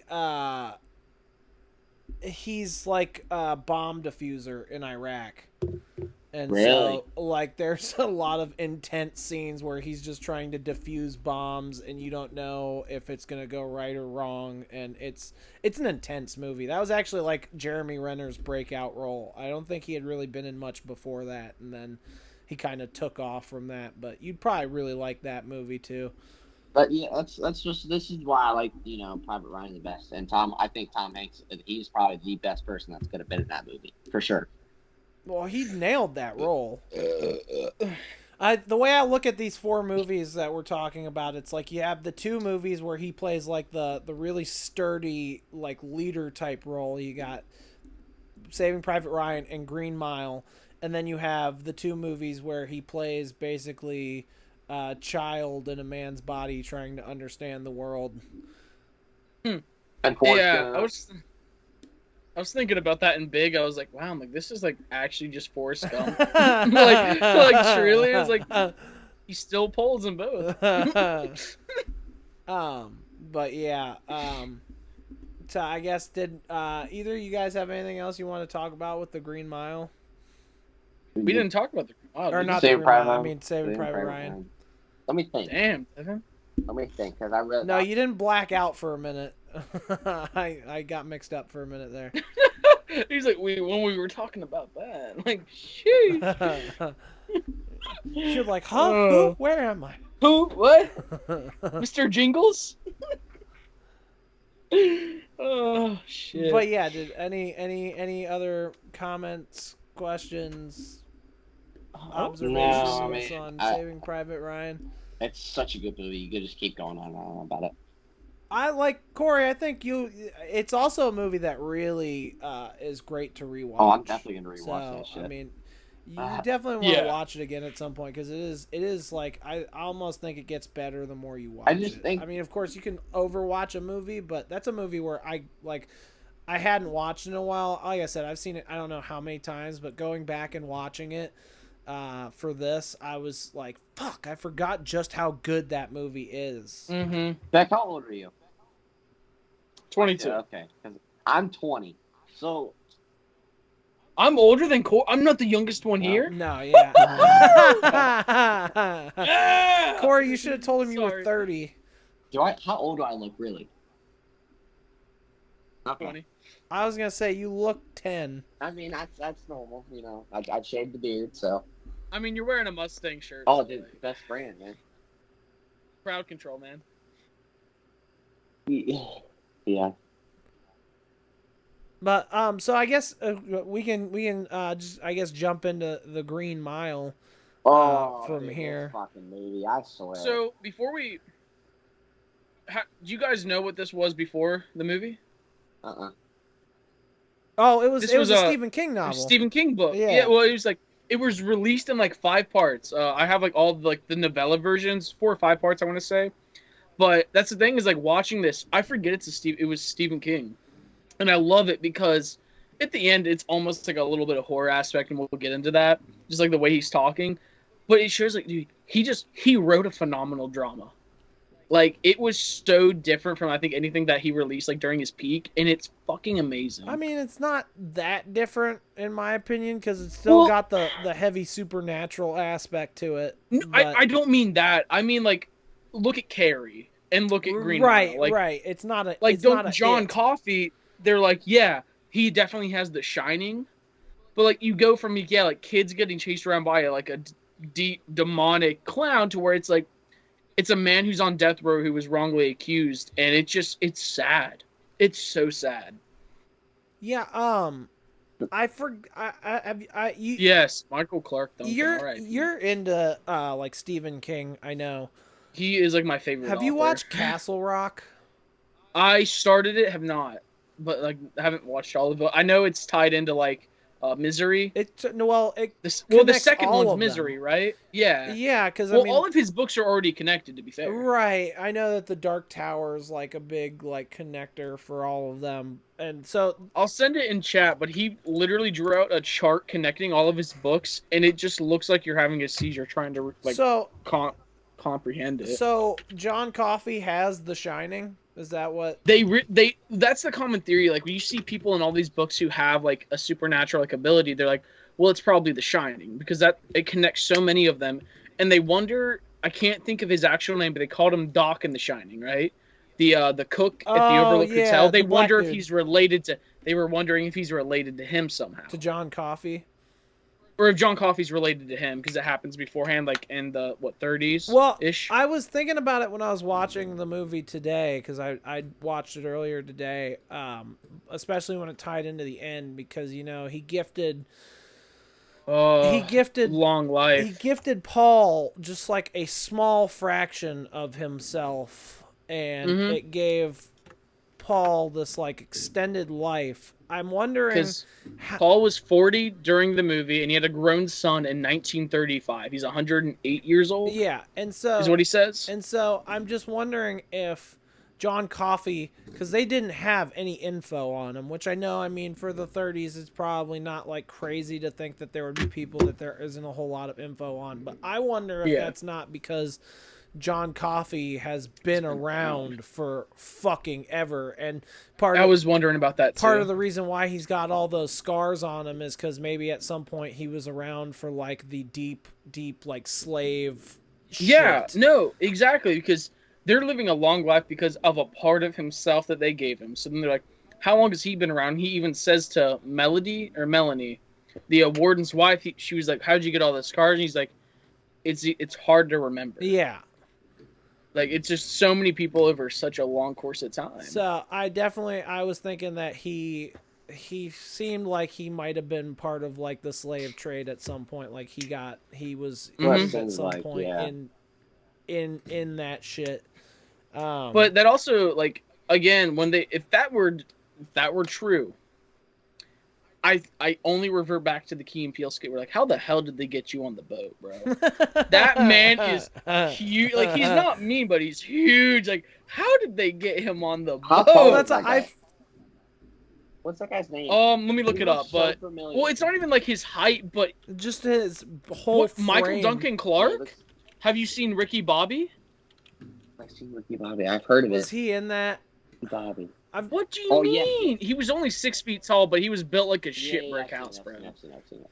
He was the pit crew manager in Ricky Bobby. See, I've only seen parts of that. Yeah. But he was in a bunch of stuff, but like he died so too soon. Wasn't that just a few years ago? It was like, I want to say around 2012. Was it? It was September 3rd, 2012. I remember it was hearing almost about 10 it, years ago. It's like a little over 10 years ago, bro. My favorite role of his was crazy. Wasn't he that was the last movie he did. No, it wasn't. Wasn't he I lied. I could be misremembering, but wasn't he in Little Nicky? He was one of the brothers, right? Yeah, that's my favorite role. Unironically love that movie. I know, I do it's too. so good. No, he wasn't. It's not him, is it? I thought it was. For some reason, Are we? It's a no. Oh my god, I feel horrible now. Hold I on, don't I'm know gonna look why it up. I don't know if it's him. I'm picturing it. He said he was and only I 6 see feet tall. him. He was on here. It lists him as 6 feet tall, but he's just How tall is huge. Tom Hanks? Because like he towered over Tom Hanks. Well, Tom Hanks is wait, hold on. This says 6'5". That I'm makes getting. more I would sense. say 6'5". That makes more sense. That makes way more sense. I just love when they're getting him out of the truck. They're like, what did they do? Did they break the axle or something? And then he steps off the truck and the whole thing like goes back up. Well, it's the 30s. This trucks didn't have amazing suspension. Let's be honest. But I want to look at how tall Tom Hanks is now. Yeah. I'm gonna guess 5'9", 6 foot. Damn. Really, he's taller than me. It's all about camera. Oh, you're short shit. Oh, I guess he was also in taller Kung Fu than- how Panda. tall are you? You seem like you're like 6. I'm 6 foot. No, 6 foot. Okay. I'm 6 foot without my boots. This on. is not a competition, guys. Let's not. What? Devin is a short one here. Quit the pissing contest. We Sorry, Devin. Devin I is do short. remember. I feel like I do remember you being taller than me, though, Beck. Oh, dude, I'm like a white Michael Dark. Oh, fuck. I'm like I'm 5 inches shorter, but I'm wider. You said you're I make up for height and width. you're wider or whiter? Both. Me and how I Um, met Devin was we worked at Granby together. I don't know if he already told you this, but I was Where? we worked at Granby He- in Donatos. He was at my Donatas location. Oh, he was my promise team trainer at Donato's in Marietta. Makes sense. Yep. We all met in the sauce. Yep. And Yeah, I'm still I mean- there. I'm sorry, this is so derailed, but like I'm just interested now. You merely adopted the sauce. The I sauce. was Oh, born in I it. literally have a picture of me with like a Bane mask on talking about pizza. Anyway, but yeah, I mean, we'll talk after stream, Corey. so, yeah, I mean, I definitely, I think, the movie definitely does not, like, I was wondering what it would be like for someone who hadn't seen the movie to start it. I assume, Corey, going into it, you knew nothing about the Green Mile. I knew nothing about it. I don't even think I really talked about it ahead of time. I just said you got to watch it for this. It was probably my second It's- favorite movie for sure. Oh, was it? Okay, because I- one... Let's say, Big is probably Sorry, third, Corey. and then Forrest Gump is probably next. I'm conflicted because Big, I love Big. I view The Green Mile more as a Michael movie over Tom. Like Tom Hanks is in it. I know he's the main character. I'm not as obsessed with his character as Michael Clark Duncan, though. Who's that? Well, that's because, I mean, he steals the show. He does. It's the Percy? John Coffey movie. That's John Coffey, the main, like, oh, take my hands, The man boss. we've just like, been talking about for the last, 10 minutes. Makes sense. No, but, what's the actor's name for Percy, though, in that movie? Uh, or what- I literally I don't know his name. I don't know But the actor's name, but he was the only other I'm thing. Jamie, hold up. Only other thing I've seen him in is I Am Sam, bringing that movie up again. He was a friend of Sam's in I Am Sam. He knew all the movie information. He was like a big Doug movie guy. Hutchinson. Of course, he's on. So that he's- bad. He's got such a terrible. punchable face. Well, that's the thing I was gonna bring up is that like he's one of those actors in this movie to where he's like Skyler from Breaking Bad, that he does such a good job of being hated. It's hard to separate actor from character at this point. Like, and it wasn't until this is probably like my 8th rewatch of the movie is that I'm like, he does such a good job. Because I'm like, I fucking hate him so much in the movie. I'm like, but he does amazing because he makes you hate him. Yeah, I do. And I feel like that's such a difficult thing for actors to do, right? Because like once you get, it's like the guy who played Joffrey, right, in Game of Thrones. Oh yeah. People hated him so much that it was probably hard for him to go out in public without people genuinely hating his guts. He's getting shitty service everywhere. And- It's like it's a character I'm playing, guys. Come on. But that's the thing is they both did such a good job, and it's like you make it hard to differentiate those two. But Percy was probably one of the guy who played him was one of the best actors in the movie because you hated him so much. When he killed that fucking mouse, dude, I just wanted to go Wow. fucking deck as shit. Mr. Jingles, bro. Right? I wanted to jump that fucker. Dude.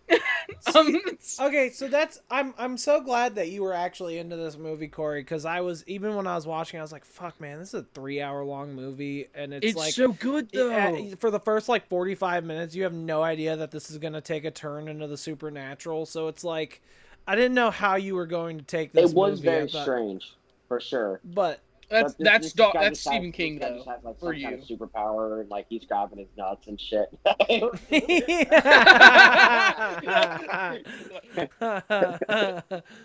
Take my balls, boss. He literally, I could see you not knowing anything, and then he grabs his crotch. You're just like, whoa, what is happening here? Like this is some real like weird shit. Because I can confidently say I've never had. I don't know about you guys, and this is very weird to say, but I've never had whatever that urinary, like that infection. That UTI? Yeah, I never I've had one a of those. UTI before. It's never been That bad? though. I feel like that's some Well, so- 30s shit right there. Like you don't really The reason that I originally thought he had kidney stones when I first saw the movie because of the pain. But then there are a lot of people, like he specifically says it's like a UTI, but there are a lot of people who say that, well, maybe he had chlamydia because people have described it as like pissing razors.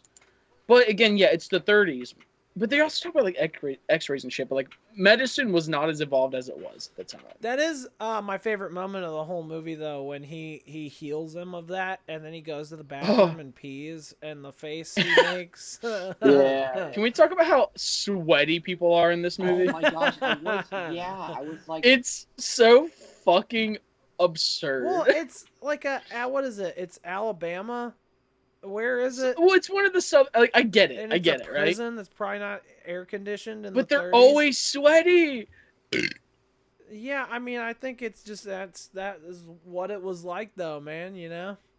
No, I get it. I completely understand why, but it's every scene. Even when she rubs his head, it's just like I can only imagine like her hands are just drenched and dripping. yeah. And that's where the uniforms were almost also made of wool. It was early, so those things were heavy. Hey guys, come But here. I need Percy's to mist greasy you. ass hair. I need to mist you real quick before They this did scene. have the mister on set. Like, come here. You're not wet enough, dude. You looked way too dry. You're not perspirating enough, Mr. Hanks. Like, you think they had like those air fresheners that set off like every 5 minutes, but it was just water shooting them in the face? But yeah, so and then once it finally hits that scene where he heals him, and then you start realizing, oh, this is about to be not just a regular prison movie.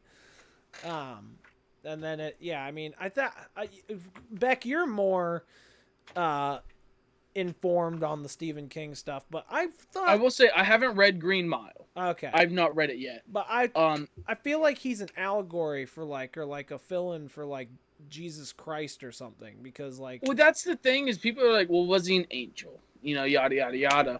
But it's like literally him talking about. He's like, do I want to kill one of like God's like miracles creations? And I'm trying to see what was he saying? It was when he was talking to him in the cell, right? And he was like, I know what you're about to ask me. You don't have to. He's like, but how can I face God on the day of judgment and tell him that I killed you? And it's very, and I'm not getting religious. I'm not religious. So like, I'm not trying to push shit. But it's like almost like a Jesus Christ replication to where it's like he sent his son down to earth. Yeah. And they still killed him. So it's weird. And he dies for somebody else's sins. Exactly. He dies for Wild Bill because of Wild Bill. It's crazy. And it's just like, and I don't think, and it's not like a lot of his other books, like they're not hidden messages like that. It's not like a C.K. Lewis kind of thing, or C.S. Lewis. But yeah, but like Junk said, he's like the book keeps the line of being a miracle on earth, because I mean that's really how he was viewed. But it comes down to John he could have been let go. Like, not saying he would have survived, but they were like, do you want us to let you go, run, see how long it could take you? But he feels everybody's like pain and everything every day. And it was literally them doing him a service. At least he felt like that at that point of being executed. Yeah, I don't know why, because I've seen this movie a number of times before, but I did. Oh, really? Okay. I did tear up when they were putting him to the chair, and they're all Yeah. kind of like fighting, crying themselves. In fact, what's his name? I think. What'd you say his name was? Barry Pepper. Yeah, Dean is his character in the movie. Yeah, but where he's like literally sitting there sobbing, and they're like, "Clean your face when you stand up." Or before you stand like up. I was I was tearing up during that. And I've seen the movie. Yeah, that's why like I love that it's a Stephen King book, because you have moments like that where like you're so sad, and it's like, yeah, there is the supernatural aspect of it, but at the end of the day, it's just like, holy shit, man, this is a intense movie. I hate that they have to kill the people though. I mean, it makes sense back in the 30s. That's how they did shit, but oh, the fact that they were putting people to death anyway. Dude, yeah. Well, Percy can we talk with about Dell? Fucking yeah, Percy with the not soaking the sponge, and then fucking that dude basically almost exploding. Oh, sorry, keep going. What'd you just do? Rack your nuts? I don't know. No. We're good. Do we need to call somebody? Oh my God, call John Coffey. I need healed, bro. No, I had to peel my toenail off, and it's like exposed, and I just clobbered my desk I'll take it. with it, and it hurt. I took it back. He's like, I took care of the bad man. I made them both pay. They're like all tearing up, and I'm like, holy shit, like they're killing this dude. Like, I mean, I would say he wouldn't hurt a fly, but he did just turn Percy brain dead and cause him to shoot Wild But he was Bill. evil. Yeah.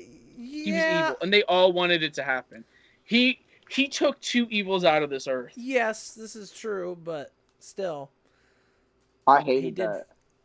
He did. But you like the Punisher, though, don't you? I'm not saying I didn't agree with it. I'm just saying I was like, man, this guy is so gentle, he wouldn't hurt a fly. And then I'm like, oh wait, he didn't hurt him though. He just gave him the disease. He gave him brain cancer. No, he had a tumor at most.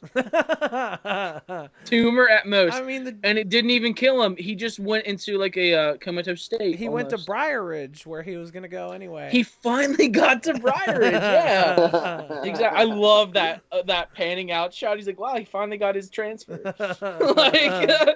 I love the line. He's like, I think his cheese slid off his cracker. Dude, seeing Percy piss himself is such a rewarding scene. Yes, for sure. That and when they throw his ass in the padded room. I mean, yeah, the dude nailed being a hateable character. Asshole. Yeah. And he just. Yeah, like you said earlier. You said what? Oh no, go ahead. I'm sorry. Say what? Go ahead. No, go ahead. No, you, Corey. No. No, you got this. No, Corey. I insist. Yeah, Corey. What were you gonna say? You're on. You have the mic.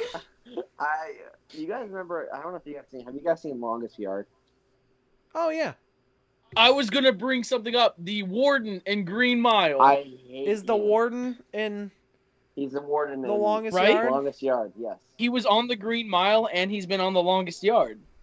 I just hate how he has to be that guy, and I hate people like that. He was good in this movie. He was good, but like his role, he was a lot better. I didn't like his role. You know, I hate what in Green Mile or in both, the Longest Yard. In both. He was both. You didn't like.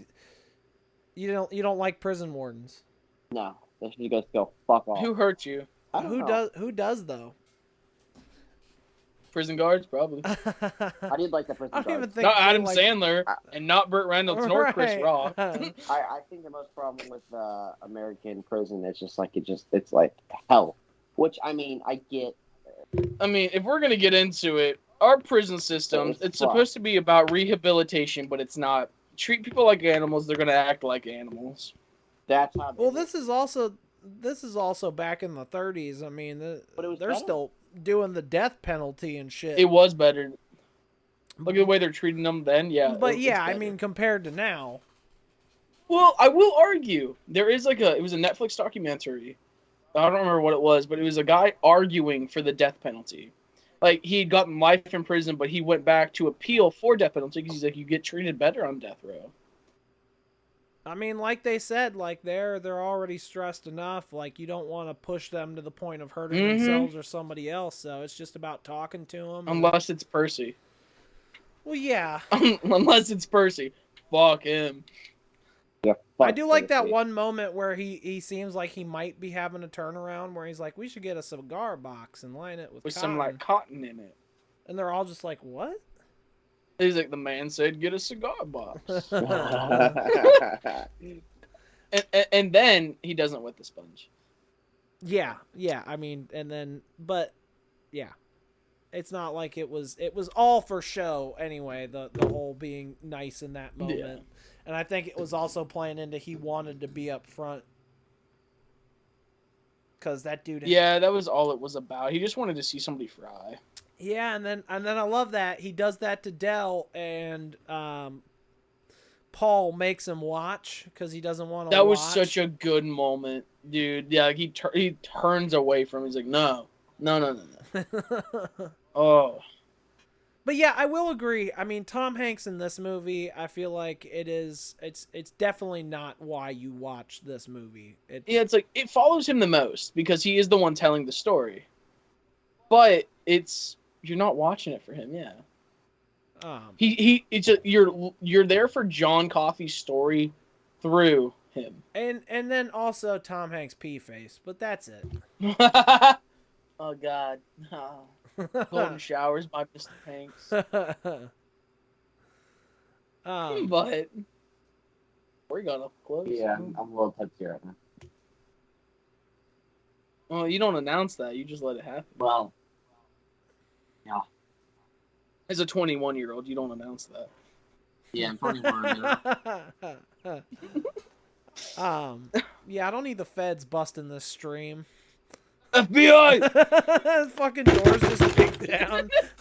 In We all Ohio. get swarmed at the same time. I know Ohio. In Ohio, God. if your mom provides the drink, you won't get in trouble. So I get to say that. What if your mom that? She's in the other room. How do you know? Is she breathing? Yeah. Go check her pulse real quick. Take your phone with you. Film that. I want to see her pulse.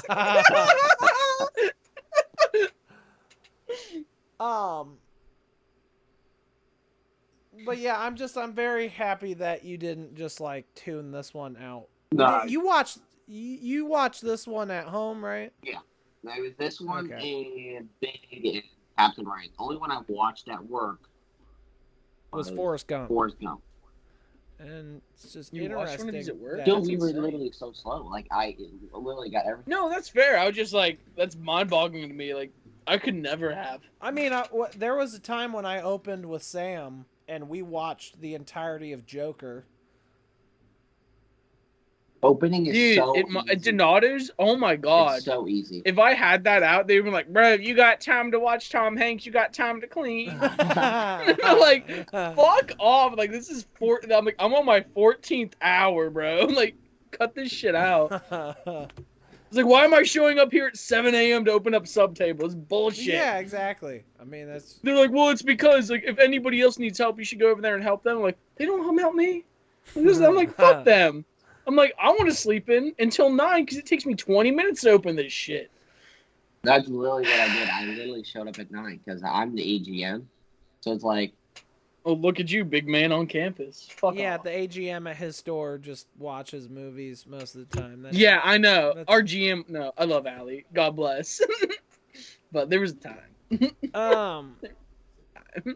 But yeah. So I'm just glad that you enjoyed this movie. oh, it was amazing. But I was Honestly, I'm confused. really glad you did too, because this is like one of my favorite movies out of these, like if not the best. And it's not because like I said, not my favorite Tom Hanks movie, because I don't really consider it a Tom Hanks entirely. but Why'd it you just- pick stories- this as a Tom Hanks movie then? Well, because like again, I know he is the main we could have character been in it. talking about Castaway Devin! right now, bro. Did you say Castaway? Yes, Castaway. No, Wilson's the main character in Castaway. No, it's because, like I said, he is the main character, but he's not the one you really watch it for. Yeah. Which, Corey, you're on the Tom Hanks kick. I know it's not really going to be for anything at this point, but you should watch Castaway. Yeah. Okay, can I say something kind of scuffed about Castaway? Good movie. I bring this up a lot with my friends. I watched Castaway in my speech class, and to this day, if she was still alive, I'd ask her. I don't know why the fuck we watched Castaway He for doesn't speech. say a whole. I mean, Like it had to do. She said like she was like it has to do with something along the lines of like his resourcefulness, and then him coming back and like you see the buffet, right? And he like he brings up like the shrimp or the crab, and then like how hard he had to work for everything, and he gets the lighter. I still don't know how that translates to me doing impromptu speeches. if you're gonna watch a movie in speech class, shouldn't it be the King's Speech? I don't know what that is. That's a. We watched Castaway and we watched Quantum Leap. I know I can tell you exactly which episode too, but like we watched Quantum. We did watch Whose Line Is It Anyway, which made sense because that was in preparation for our impromptu stuff. But like I still don't understand to this day. Like I only R.I.P. know, Miss Oblisk, but like I just don't understand. Bro. I only know one episode of Quantum Leap, but it's. Is it the one with Down syndrome? Yeah. That's the one we watched. when he looks That's in the one we watched. when he looks in the mirror and it's just Like, it's I'm- Scott Bakula and he's like, I'm retarded. I like love that little clip. People will just put Like- that out as a meme, and I love that. That episode is awesome, by the way. I watched it. It's great. Yeah, it's amazing. And one thing, like, remember when he's telling he's telling the brother Star Wars or the nephew Star Wars as like in bed. Do you remember that at all? It's been a minute since I watched it. I just Well, like they're going to bed and he's like telling him the story of Star Wars and like how funny would it have been if they said that kid's name was George Lucas? I'm like that would have been fucking awesome. But no, yeah, it's just I don't understand what that had to do with speech. Yeah, I was gonna say King's Speech was a movie actually about.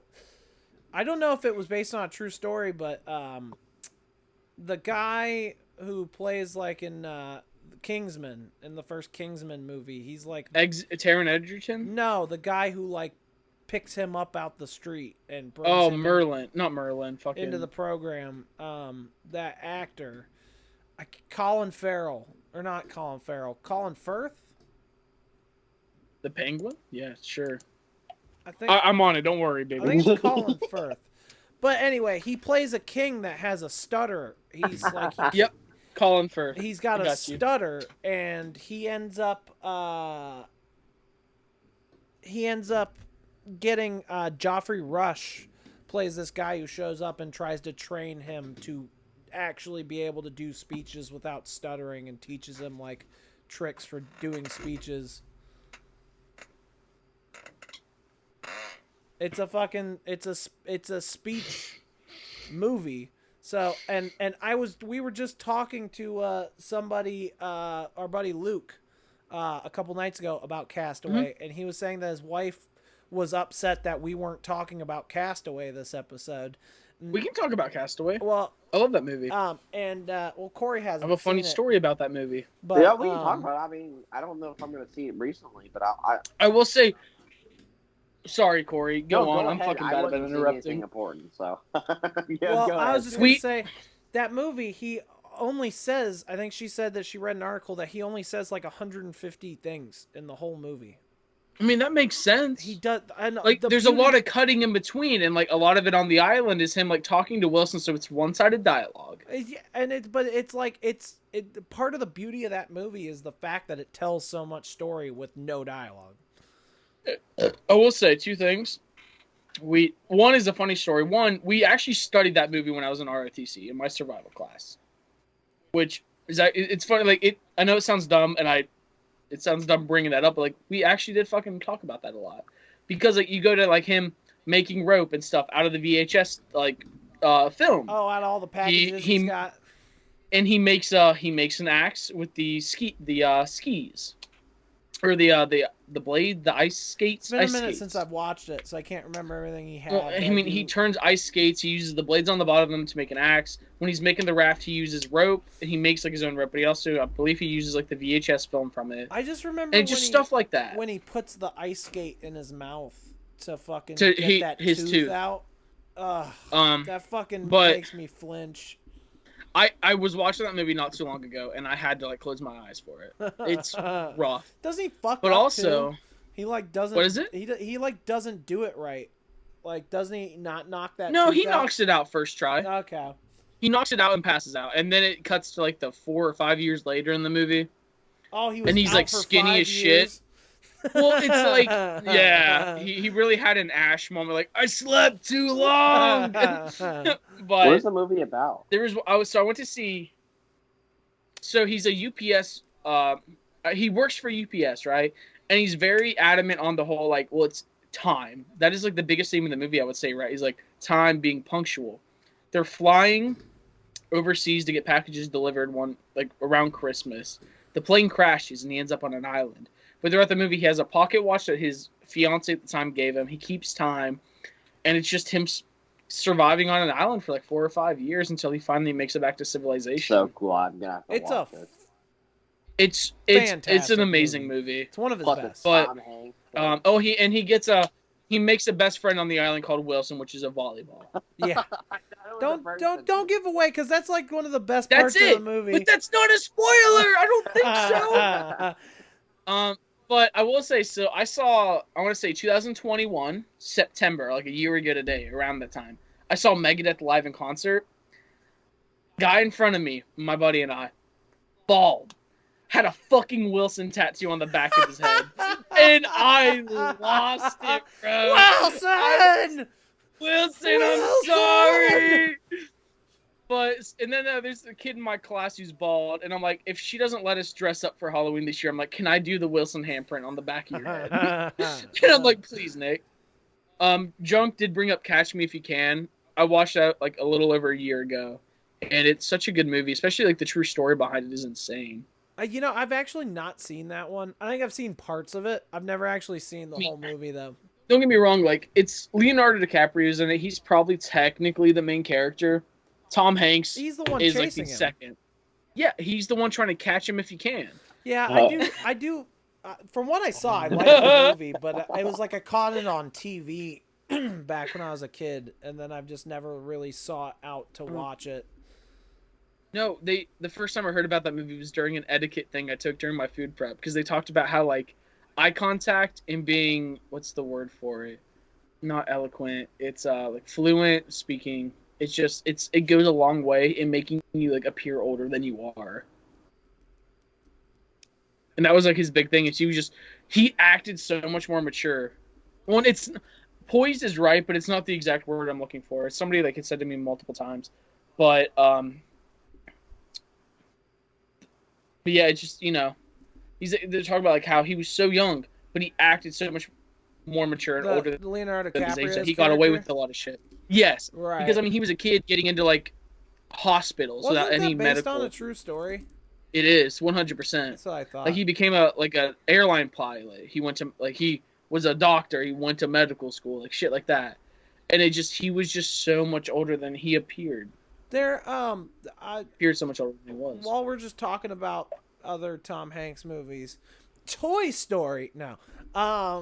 The Da Vinci Code. There's a snake in your boot. The Da Vinci Code. Have you seen that one? So I've seen the Da Vinci Code. I will tell you, I read Inferno and loved it. I need to watch all of those movies because I need to watch. Is it Angels and Demons, And then, the Da Vinci Code, and Inferno? Yeah, Da Vinci Code's the first one. That's the only one Yeah. I saw, but I like that movie. I would be a lot. down to watch all of those at some point if you want to. Oh yeah, I mean, I'm always down to watch some Tom Hanks. I mean, I was even Because going through and thinking like Catch Me If You Can. I should just sit down and watch that sometime. There's a couple other movies like I never saw Sully. I heard mixed things about that, but I I've did never even want to saw watch that Sully at some either. point. what Captain hey, Phillips. Junk, what are you talking about? What is underrated? Catch Me If You Can? I think he's talking about Da Vinci Code. Da Vinci Code? Okay, thank you. Yeah, because I think I was gonna say I don't know how it's been a minute since I've looked into it, but I don't remember how well those movies were received. Yeah, I don't either. Dan Brown's the author of the books, right? And it's- If I'm not mistaken. Yeah. Phenomenal books. Like I fucking adore them. You say I got shit reviews.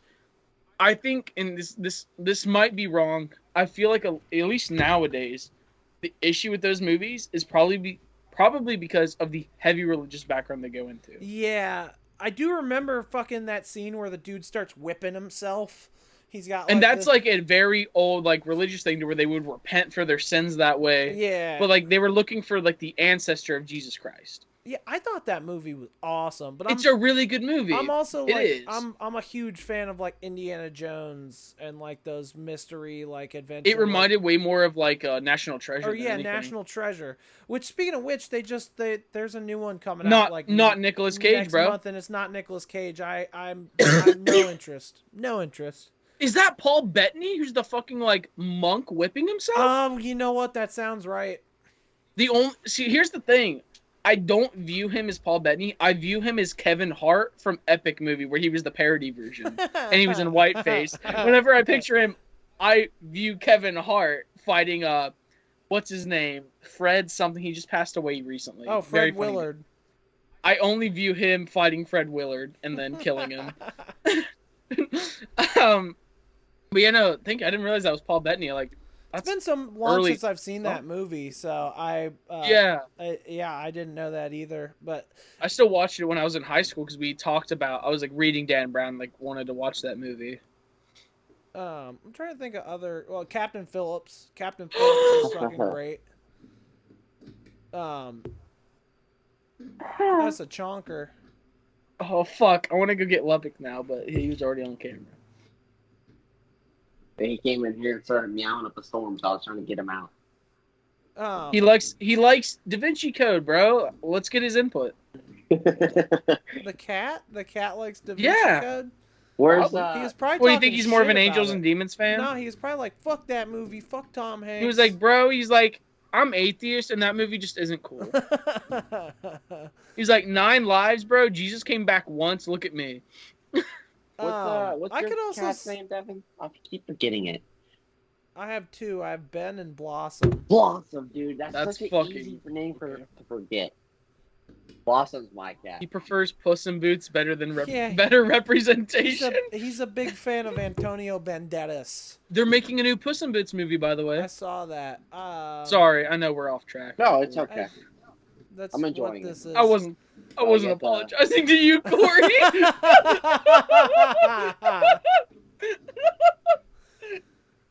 We see your beer, Corey. You're not cool because you're drinking. Bud Light, baby. That's gross. Well, first off, hold up. You could shut your mouth. Bud Light is a beer that is very respectable. Yes. I mean, I Yes. used to drink it a lot, but He's an IPA guy. well, that and if I'm gonna drink like a beer like that at this point, it's usually Corona. I got Modelo. It's Modelo time, fool. I dance when I drink Modelo. Anyway, you gotta do that again. Tom Hanks. Bam, Tom Hanks. Devin, you gotta do that again. One more time. Modelo. Modelo time, fool. It's Modelo time, fool. Orale. Orale! Hey, go Raiders! But yeah, Captain Phillips. That's another good one. Look at me. Look at me. I am the captain now.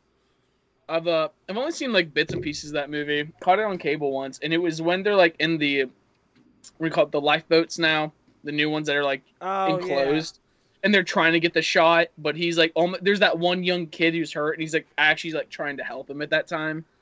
Well, I don't remember a whole lot from that movie outside of the dude who plays like the main pirate, the guy who has that line. Him doing a really good job, and I remember I guess major spoiler alert, but the moment when the Navy SEALs finally get the shot and they shoot all the pirates at once, and they're all around Tom Hanks, and he's just all of a sudden covered in blood, and he just starts screaming and crying covered in blood, and it was just, it's one of those holy shit moments. I remember I don't remember what year it was because I was pretty young, but I remember like sitting in my grandmother's house in Somersville, and they were talking about like pirates had like taken over that ship or whatever on the news. You were thinking, and I looked at my dad and I was like, pirates still fucking exist?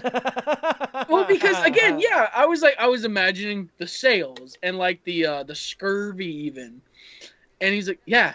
He's like, but they're like Somali. Eye patches and wood plank. Yeah. wooden legs. I was imagining Captain Barbosa, like, oh, hello, What are they puppet. doing out there in Somalia now? What's going on I was here?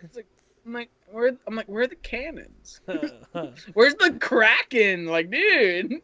But yeah, I remember that. Like, I remember that whole thing like happening. Like, at least bits and pieces of it. Like, I remember it being a thing. Don't remember the exact time and date. But well, Captain Phillips came out like 2012, 2013, around that time. Somewhere around there. Yeah, I remember I was still in high school at the time. I was in a high school. I was in middle school. Oh, you had one of those deals where it was like middle school and high school in the same It building? is now 6th through 12th, but when I was in, it was 7th through 12th. Okay. I'm trying to think of any other Tom Hanks movies that should get an honorable mention. Ooh. I've never been a huge fan of rom-coms, but I know You Got Mail is a big one. Oh, Turner and Hooch. Turner and Hooch. Right? I've seen parts of that movie. I've never watched the whole thing. I remember I put that in and I was like, man, this is not me. Road to Perdition, I've heard is amazing. I've never seen it. I feel like we should have watched this before. We should have watched A Beautiful Day in the Neighborhood. I'm kind of mad we didn't. The I forgot Mr. about Rogers movie. Yeah. That's one of those that's on my list of movies I just want to like sit down and watch sometime. that. So I think like most of his movies lately have been like, or at least the last one I remember was that Apple movie. Greyhound? Finch. We might be thinking of two different movies. There was a movie that just came out the submarine one. Okay, I don't know about that one. I was thinking there's a one called Finch. I watched like the first 10 minutes of it, but he's like in a post-apocalyptic world and he's got like a dog that's like the most important thing to him, and so he builds a robot to protect the dog. I'm sorry. I'm pissed at myself now. Why? You love that movie and you wish you No. One of my I would say it's my second favorite Tom Hanks movie, The Money Pit. Oh my god, I forgot about that one. Fucking hilarious, and it's so under the radar. Yeah, it is absolutely one of my favorites. I wish we had watched The Burbs too. There's so many Tom Hanks movies. I would love to do a part 2. Honestly. He's fucking top tier. That's why I was like, we gotta talk about Tom Hanks. He's my favorite actor because I don't know I don't know where he learned how to pick movies. I don't know if he's got some magic man. He sold his soul to the devil. I don't know what, but outside of like a handful of his movies, he like only picks bangers. Dude, like I've only heard great things about Bridge of Spies.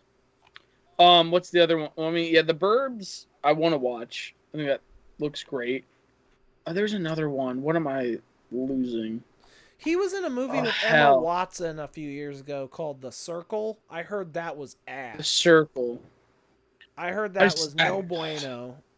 But we should do a part 2 to Tom Hanks because he's got such a large like library. We should because we definitely there's more like Castaway we can cover more extensively. I'm down. And Money Pit is definitely another one. I would love to do like why we literally just talked about it. Da Vinci Code series too. Oh yeah. Here's another thing I want to bring up before we get into Big, because he's a funny guy too when he's doing his comedic stuff. He is. Extremely Loud and Incredibly Close. I know about that one. That's another one I've been meaning to watch. Oh, I remember Kiara. But the SNL sketch where it's Black Jeopardy. Have you guys seen that? With the and he's like the guy. older guy. Dude, one of my favorite SNL skits to this day. That shit and is like so Kenan funny. Thompson, he's like the host, right? Yeah. And he's like, "All right," he's like, "Respect, man." I gotta pull up some quotes. I'm sorry. I fucking love that sketch. Yeah, like he's the fucking man. Tom Hanks is like because Corey asked me this like a few months ago. He was like, "Who's your favorite actor?" And I had to stop. Actually, I think it might even be like it was a couple weeks ago. A year ago now, because I think I got hit with this at Donato's at one point, and I was like, man, who is my favorite actor? And like I went through a couple names, and then I thought about Tom Hanks, and I thought about the movies I've seen him in and how good they all are, and the fact that he's tied to my childhood favorite Toy Story. Mm-hmm. And I was like, fuck, it's Tom Hanks. There's no doubt about it. My favorite actor is Tom Hanks. And now, like, whenever someone asks me that I have the answer ready to go. It's Tom Hanks, no doubt.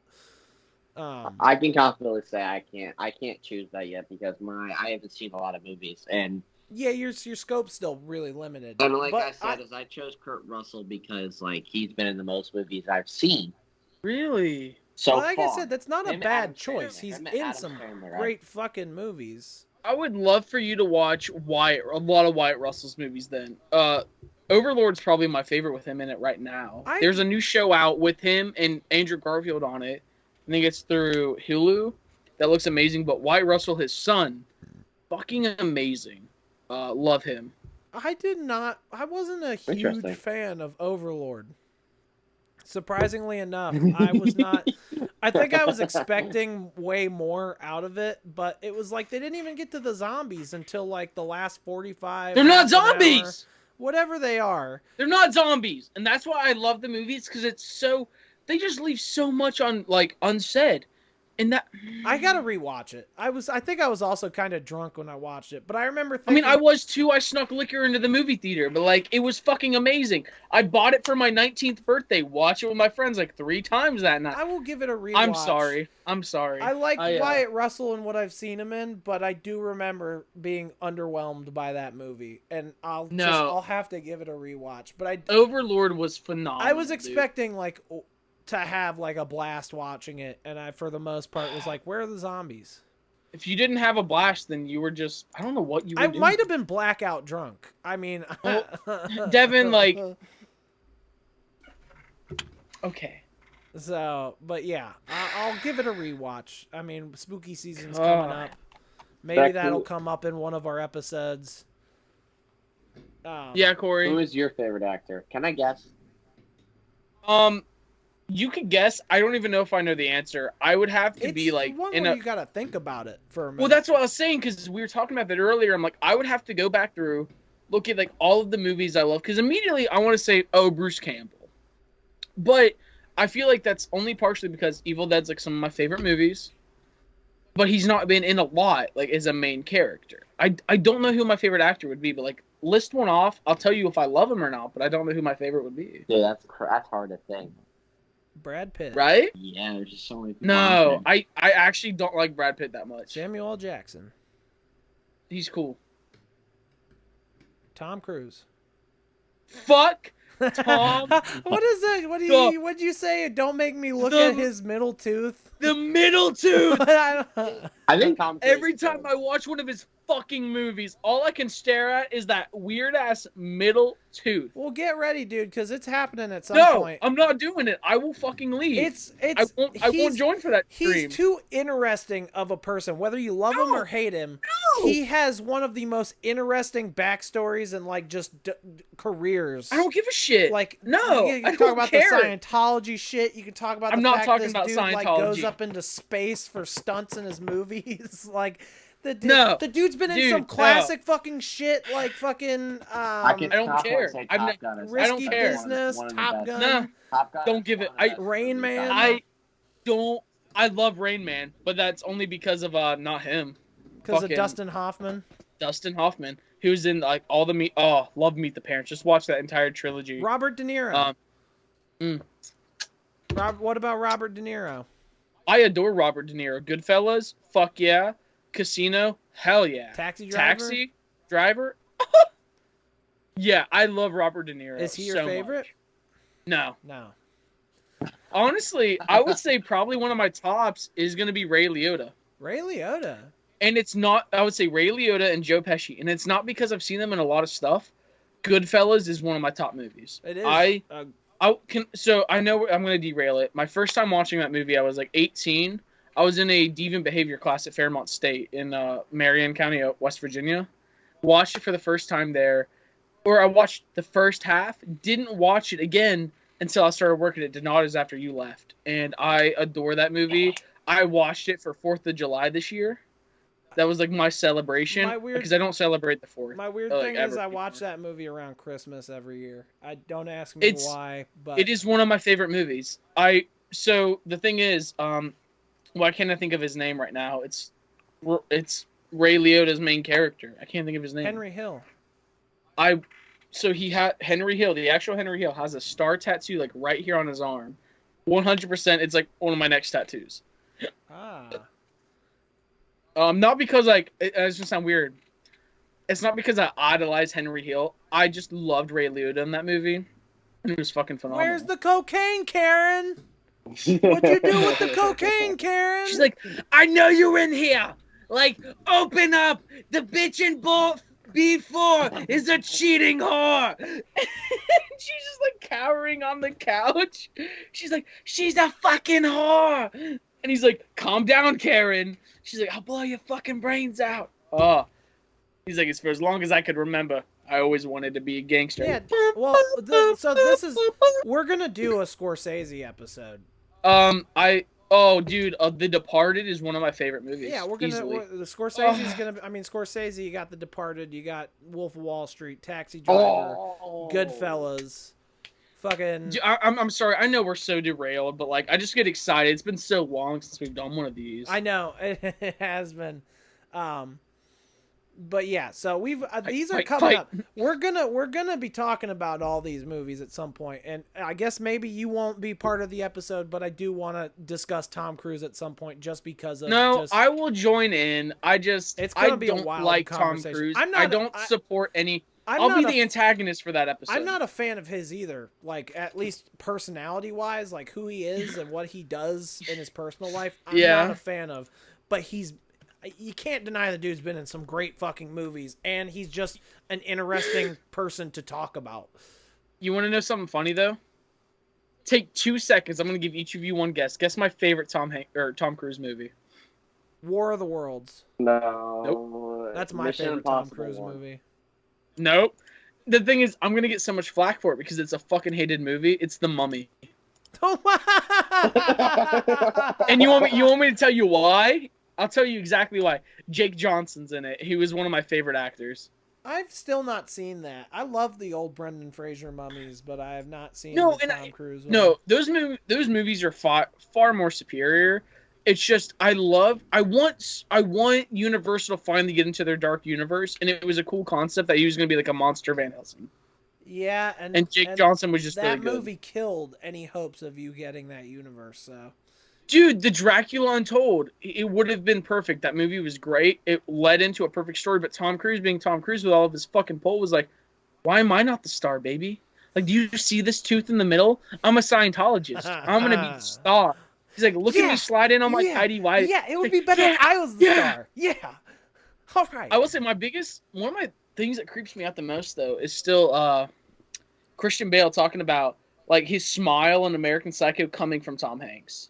You mean Tom Cruise? He had like this, or Tom Cruise, yeah. He had this white ass smile with nothing behind the eyes, and that was like his biggest inspiration for American Psycho. Like, that's fucking perfect. Have you not seen that? American Psycho? No, like the interview with Christian Bale on that. I have not. It's absurd. I'll have to Is that look like he into that. based it? Because he was like, was it Oprah that I think Tom Hanks did, or fucking Tom Cruise did the interview with, and he's like, he had this huge smile. He's like, it was just empty behind the eyes. And he was like, and that's where he got the smile from in that movie. And it's like, this man is a literal psycho, and I don't trust. I would never trust. No. I mean, dude's a a piece lot of of shit, respect for him as his stunts. Like, he does his own stunts, and I think that's amazing. Especially the AC-130 one, like in the not the last one, but the one prior in Mission Impossible. Oh, I just like saw, holding onto the AC-130. I just saw I thought that was awesome. a video of him doing like a message to his fans, and he's like, hey, he's like yelling, and there's like a lot of noise behind him, and he's like, hey, it's Tom Cruise here, I just wanted to check in and say hello, and it's slowly zooming out, and then you realize he's fucking standing on top of a propeller plane, like a double-winged propeller plane just flying over like the Grand Canyon or some shit, and he's just casually talking to a camera, giving a message to his fans while he's standing on this plane. Well, Like, we're out here filming the new Mission Impossible, and yeah, it's gonna be great. We're saving cinema for you. Like, I think the best thing Tom Hanks did, it was him and it was this interview with Simon Pegg talking about Mission Impossible, and that they would always pull pranks on each other, and that was like the most humanizing thing for him. But I'm like, but you're still That a dude's piece a of shit. reptilian person. All right. He is fucking Mark Zuckerberg. Like, I don't mean like he's boning Mark Zuckerberg, but like they're the same reptilian changing out skins. Like, he goes from like middle tooth to holding a cup of water with two hands. Like, And smoking meats. All right. loves Ray. Sorry. Anyway, where did Corey go? Because I do want I to. don't know. I do want to get into the final Tom Hanks movie because we still have one to talk about, and it's the Corey best. left it a good time when I'm just on a rant about Tom. This is why I won't do it. It'll be 2 hours of me bitching about Tom Hanks Well, and nothing else. You mean Tom Cruise? You keep saying Tom Hanks. You don't Dude, bitch there's about too many Tom... Toms in this episode. I'm sorry. You want to throw Tom Hardy into the mix? We can start talking about Tom Hardy. Cruise, new canon's Tom Cruise plus the Zuck.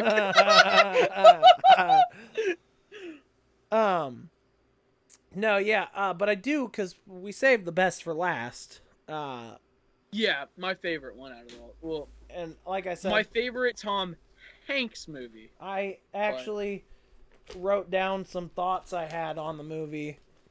Oh, good, there he is. I'm sorry, Because this- guys. I had to break the seal. I'm sorry. I figured you're good. You're good. Dude, I'm right there with you. if you need to go to the bathroom, now's a good time. Word. Yeah, we were just No, and- I turned my okay. camera off. I'm gonna run away. Go on without me. I'll pick up where you guys are at. Okie doke. But I was saying that I wanted to talk about Big. Now you got really close to talking to me about it the other night Oh. because you were all about this movie after you watched it.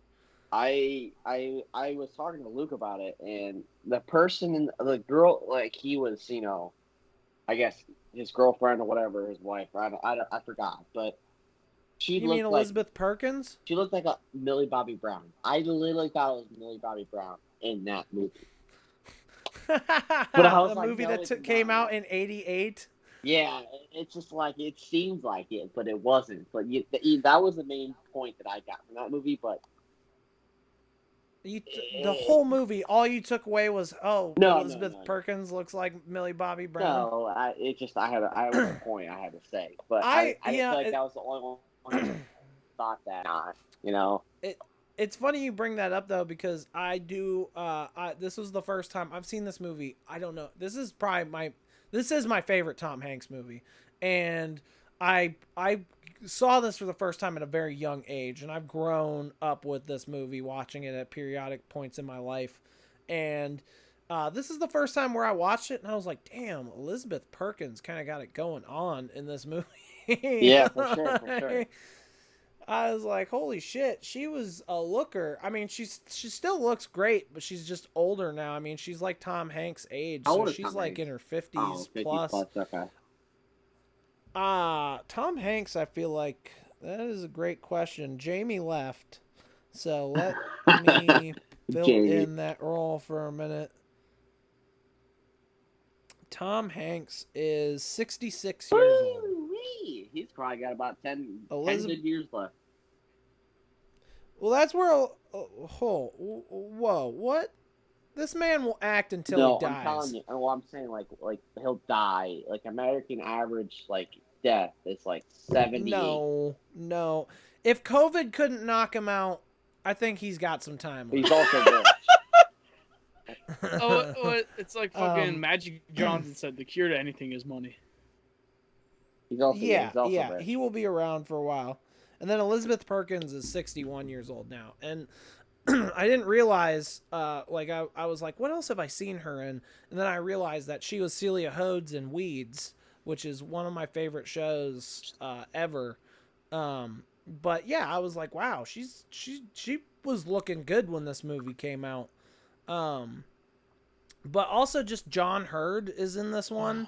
And he's the dad in Home Alone. Dude, And right? he's- That's what he's been up to. And then also he was a private detective in The Sopranos, who was basically a dirty cop, and he was really good in that too. Like I like John Hurt a lot in what I've seen him in, but this movie's just like this is one where like you said, Beck, like. I mean, it's so much about childhood and stuff. So when you're watching it as a kid, like you're like, whoa, what would it be like to like be big? Like if I became an adult, and he basically does what I thought I would do as an adult at his age, and then reality sets in. Well, yeah, I mean that maybe not so much that part, but get a big ass apartment and fill it with arcade games and a trampoline. I thought I would be boxing Godzilla with my 11-year-old friend. Yeah. And then like later on now when I watch it, like I relate to it in a different way because now I'm like, fuck, man, I like feel like a child in a grown man's body. Like I feel, and she's even got a line in it. Susan's got a line where she's like, who doesn't have a scared 13-year-old inside of them? I mean, that's a double entendre. I feel more like it's a 9-year-old that's inside of me, but still. For sure, yeah, same here. I mean, I feel like I'm still young. I think. Sorry, Corey. I'm sorry. No, go ahead. No. But you go. It was very important. Well, I know where he's going with I was gonna say you might want to reword that to where you feel like you're a scared 9-year-old and not a scared 9-year-old inside of yourself. That's a very Epstein-esque move. You said you were going to look up some New York laws for this one? Yeah, I didn't, but I can just tell you right now that shit was illegal. I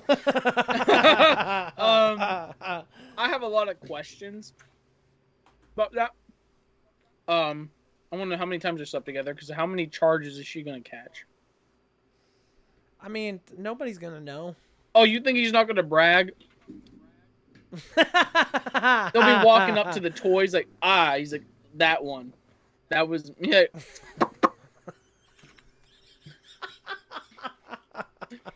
I don't know. Like I was texting Devin. So, how old was he? 13 in the movie, right? Yeah, he's 13, and then he went to 30. And he sleeps with an adult woman. Now, the argument that she didn't know will not hold up in court at all. He was also in the body of a 30-year-old man. That is true. But Forrest Gump was also a child in an adult's body, and that didn't make it any less weird. Yeah, but that's neurological. This is different. It's Forrest Gump because it's a child getting... This has got magic. I don't think laws were written to cover magic situations. I'm just saying, in court, that shit's not going to hold up. Because he will be a child, and the DNA will still match up. And you think, Your Honor, the Zoltar made him adult. Like, okay. Like, it's not going to hold up at all. And then I was arguing with Devin. I'm like, because if this was done, like, reverse the roles, it's like, it wouldn't work. Then I was like, well, shit. There's 13 going on 30 with Mark Ruffalo, and then the girl actor, I don't know her name. Jennifer Garner. I'm like, I've never seen it. I don't know if there is a scene in that. You've never seen that movie? Why would I? I don't. It's a good movie, but I never cared about it. I'm a big fan of Mark Ruffalo. I am too, and what was it? Zodiac was probably like one of my favorite movies with him. I did one thing that I never really thought of until watching it this time was where the fuck was he getting the clothes after he goes to New York? He had money. He kept showing up with different outfits. Yeah, he had like the money that what's his name's dad had in his wallet. So he had like maybe $100. He had like suits and button-up shirts, fedora, and all this. And yeah, he's going into a job interview in a full suit. And it's like, where did he get these clothes? Because he just ran out with his dad's sweatpants and stuff. Yeah, and he got the money too. And then when he applies for the job at the toy company, he gives them like the dude's locker combination as a social security number, and they're like, I think you're missing a couple of numbers, and then he says, 12, and it's like, even like, wouldn't they have to put that stuff into some sort of system to approve his hiring, and they wouldn't figure out that he's 88. He's 88. Billy, by the way, was his buddy's name. Billy. He, I realized, was in a bunch of movies that I loved growing up. He was in Honey, I Shrunk the Kids. He was in Pet Sematary 2. I love that movie. It's weird because it's a sequel. The book doesn't exist. I think it's honestly my favorite version of Pet Sematary, though. I liked it better than the first one. That movie disturbed me as a kid Same. because it's like one, the whole his best friend's dad, the That's sheriff the guy, voice him actor become- for Mr. Krabs. Yeah, Really? He's he's scary as He fuck is. in that movie. And then the kid who plays Billy in Big, he's like the bully with the motorcycle that he ends up killing with the back tire later in the movie, and even he fucked me up. And then on top of that, you're dealing with a story where a kid loses his mom, and it's like I couldn't really connect with the story of the first one because like a guy loses his kid and then brings his kid back, but it's like the idea of somebody losing their mom and then trying to bring him back. I'm like, I have a mom. Yeah. I can relate to this one. So I don't have a that son. movie just disturbed me I don't so know that. much as a kid. Right. So that's definitely I think my favorite Stephen King movie. Did you see the new Pet Sematary real quick? I have not. Good. I still. It need goes a to, little more but- into detail about the book. Like it does. It touches on a lot more stuff the book brought up. No, But that's okay. all I wanted to say on that real quick.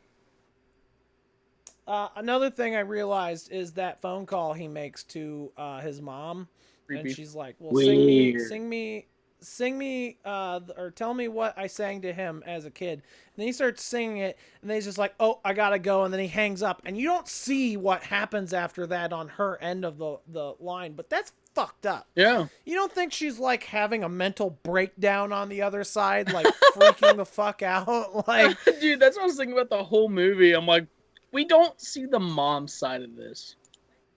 And like she's over there like probably just sobbing like a fucking like, she's like and then he's just like, bro, I made $187 today. Where's the dad?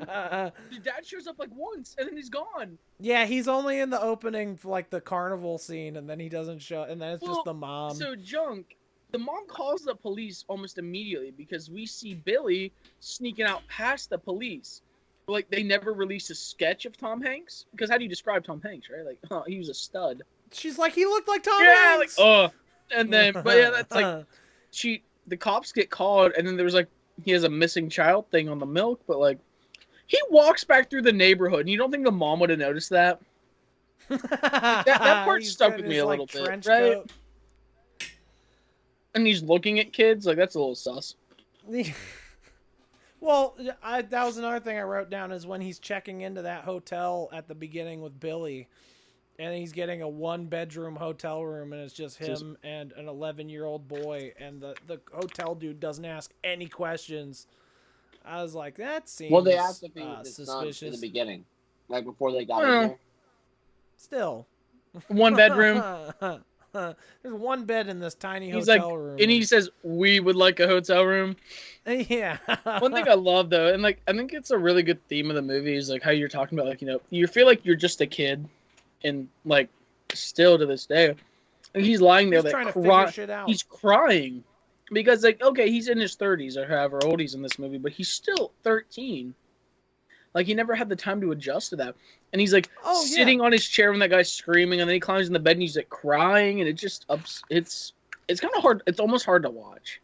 Well, and he actually, I don't know if he was just nominated or if he won an Academy Award for this movie, but his performance of like portraying like the mannerisms of a 13-year-old Oh, fucking nails it. yeah. I mean, he knocks it out of the park with this movie, and it's just like that. It just helps to make like little moments. Like I never noticed it before, but like when he shows up to that cocktail party, Yeah. and he's in that porn. tuxedo, and Yeah. everyone's laughing at him, and he checks his fly. Yeah. 'Cause he thinks his fly is down. He's like looking behind him and stuff. He's like, what are they? Yeah. Because he's like oblivious almost. Yeah, or when he first has relations with Elizabeth Perkins, and The lights. She goes to turn off the lights, and he instantly turns them back on, and he just won't stop staring at her chest.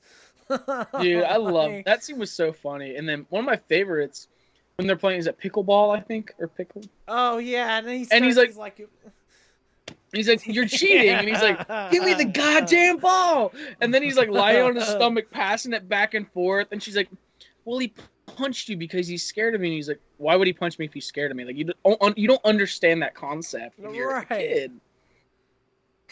Well, and then I love that he's like, "What is so special about him?" She's like, "He's a grown man." You're like, "Yeah, okay."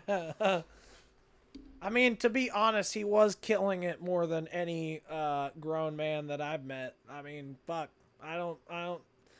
Dude was fucking high up in a company. That quick. Yeah, I that love that quick boss. and That quick. A week and he was VP. I love this boss. yeah. I mean, yeah. Well, his life was for a long time when I was a kid. I was like, I'm gonna be Tom Hanks in Big.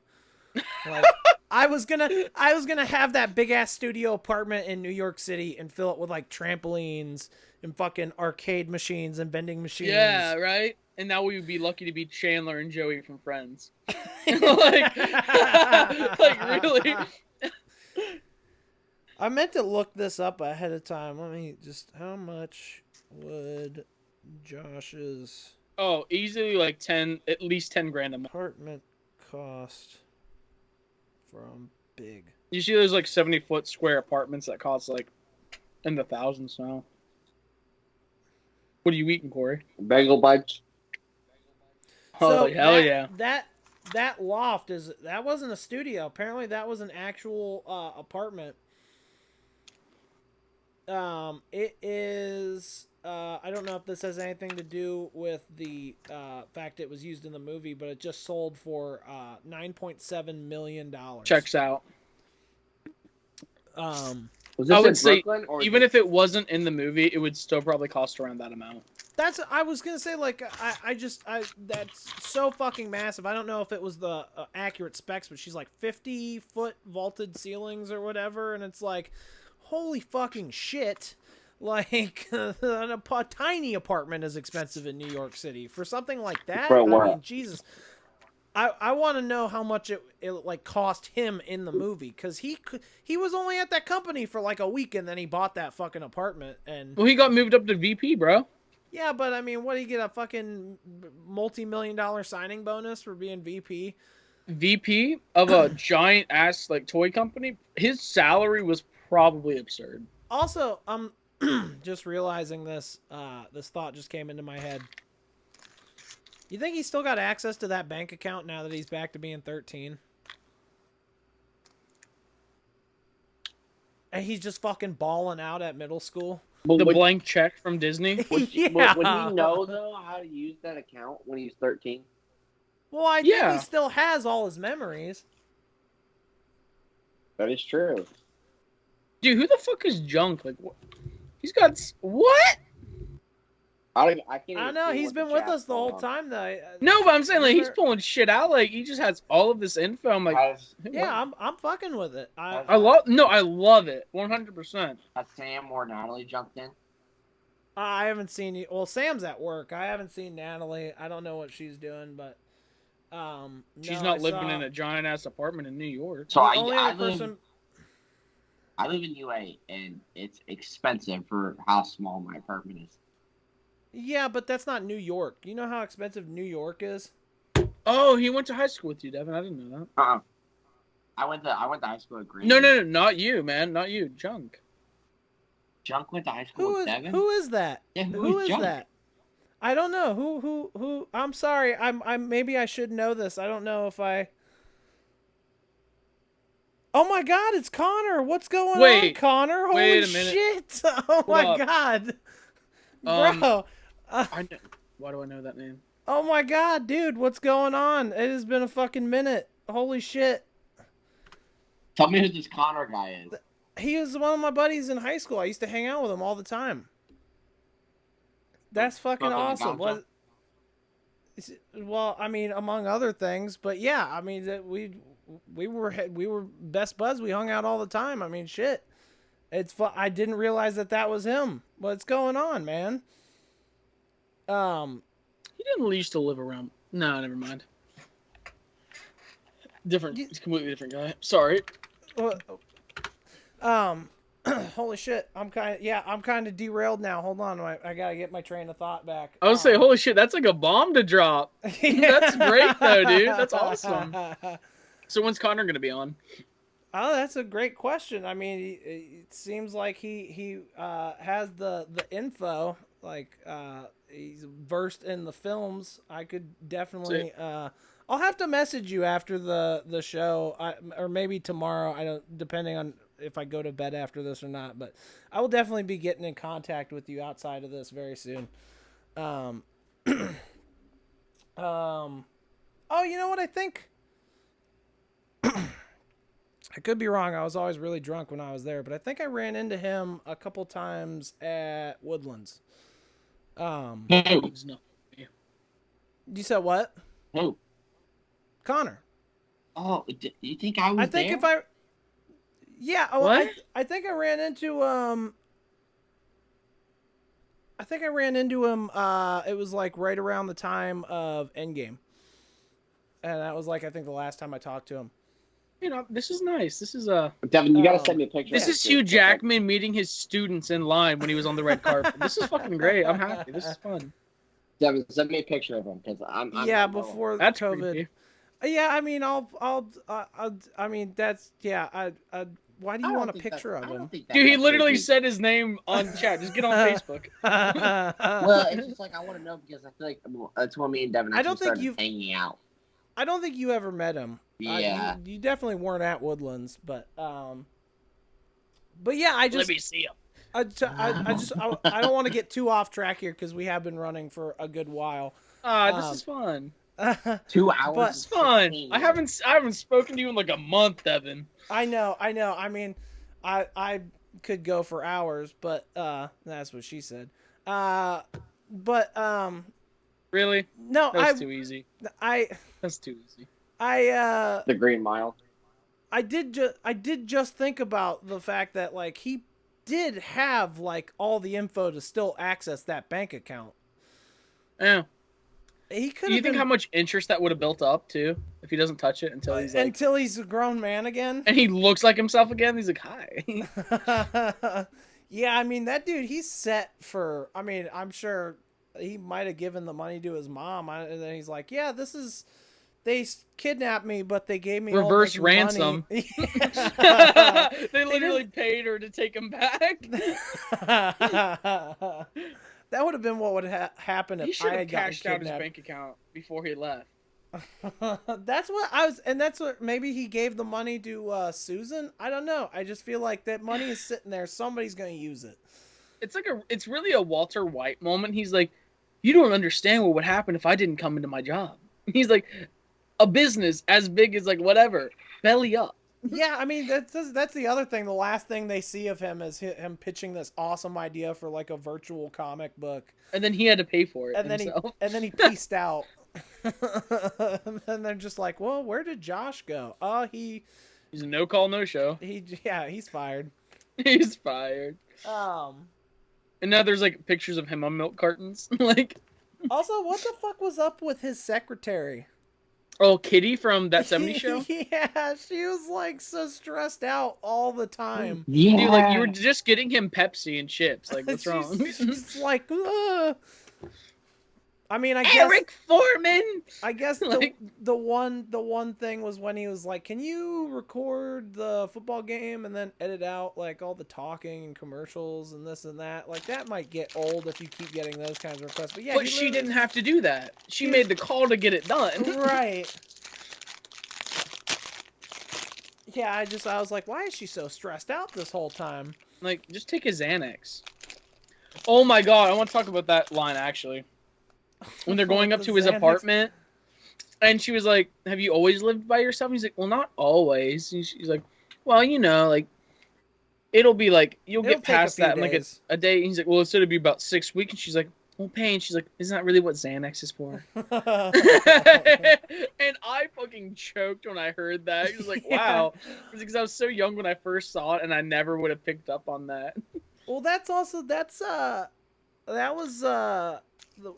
the moment where I was like, how does she not like think this dude is mentally challenged or something when she sees his apartment and Well, they're like it's Tom Hanks. They don't really care if he's mentally challenged. jumping up and down on a trampoline, and then he's like, bunk beds. I love that line where he's like, I Choose get one. to be on top.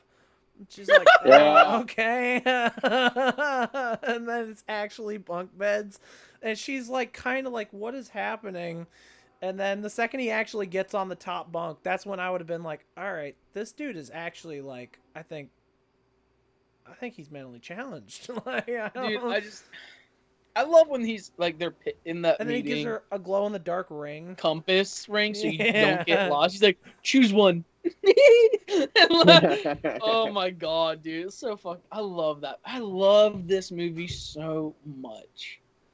And then you see him really start turning into adult because Billy busts in. He's like, "Where have you been?" He's like, "I'm trying to go to hold of." He's like, "This is important." He's like, "You don't understand." And he's like, "Who the fuck do you think you are?" He's like, "By the way, I'm 3 months older than you." And then he storms out of his office. Yeah. And I love that line. I'm 3 months older than you, asshole. And he just walks out. Like that secretary couldn't stop a literal child. And like he closes the door on her and he's like, "What are you doing?" He's like, "I'm on an important phone call." Like, bro, you're 13. Get back to your life. Well, and I think the moment that he really became an adult is, it was like after the scene where he has sex with Susan, and then he goes into You mean work. after he gets raped by Susan? He goes into work and he's like, "I'll take coffee, black." And Black. He takes that crayon Yes! sign off his door, and that's when he's like, he kicks into full adult Well, mode. And then you see when Billy comes into his office, like it's not as cluttered with toys and everything. It's way more organized. And like he's still got some around, but they're not like scattered everywhere. I feel like. Yeah. Well, and I love that. He's like earlier when he's like Billy's looking at all the stuff in his office, and he's like, "What is this?" And he picks up a Barbie, and he's like, "Oh, they just put that in here." You know, he was playing with that. But yeah, no, that was a good scene. He's like whatever his secretary's name was. He's like, "I'll take my coffee." And she's like, "Well, sir, you don't drink coffee." He's like, "Make it black." Trying to think, was there anything else I had written down?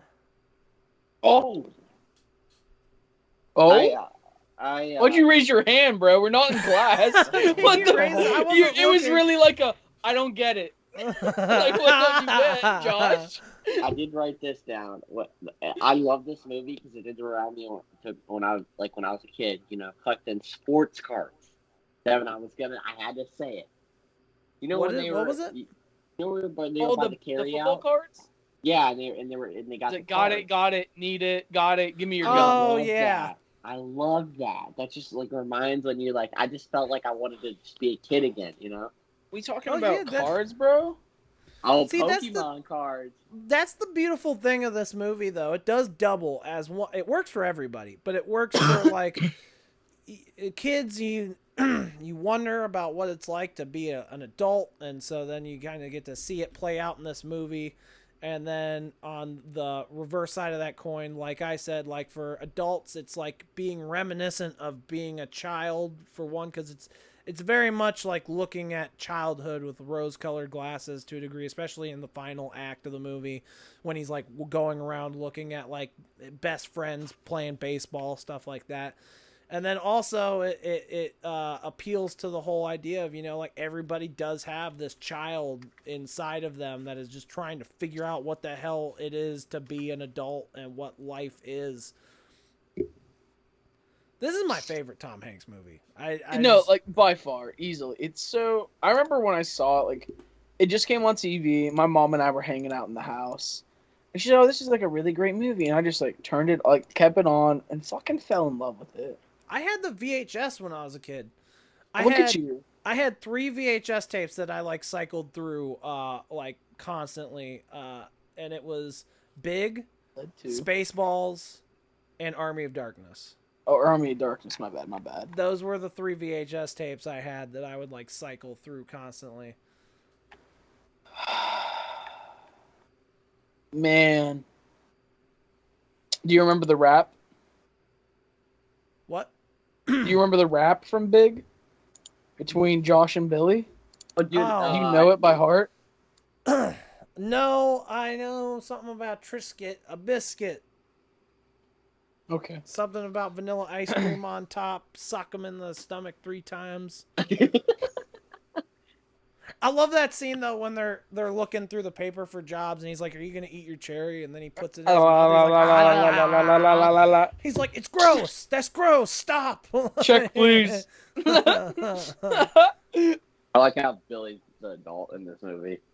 Yeah, like it's absurd. He's like Billy's like, bro, that's gross. Well, Like, that's stop. that was one thing that popped in my head too. He drops him off at the hotel. Like he's like, I would put the chain on my door, and then he leaves. And now he's an 11-year-old kid, 13-year-old kid about to walk through that hood ass section of New York City alone to get back onto the subway or on his bike, however the hell they got there. They got there on a bus. Yeah, so he's got to trek all the way back through all that shit now alone without the adult figure. Yeah, I question Billy's living situation. I do too. I think Like watching this, I was like, something's not right. Like, he's a kid. He's That's just taken off to experienced some NYC by himself. shit. Yeah. Like his parents aren't questioning it at all. He's like, I'll just tell him I made the basketball team. Like, well, his parents like have to know he's shit at basketball. So like that's absurd. That's a bad lie. You should have said like the chess team, bro. Or they're not involved. They're very offhand parents. One of my favorite lines, and like what Corey was saying, like he's such an adult in this scenario, is when he steals his dad's money. He's like, "It's the emergency fund." He's like, "Jesus Christ, Bill!" And he's like, "What do you call this?"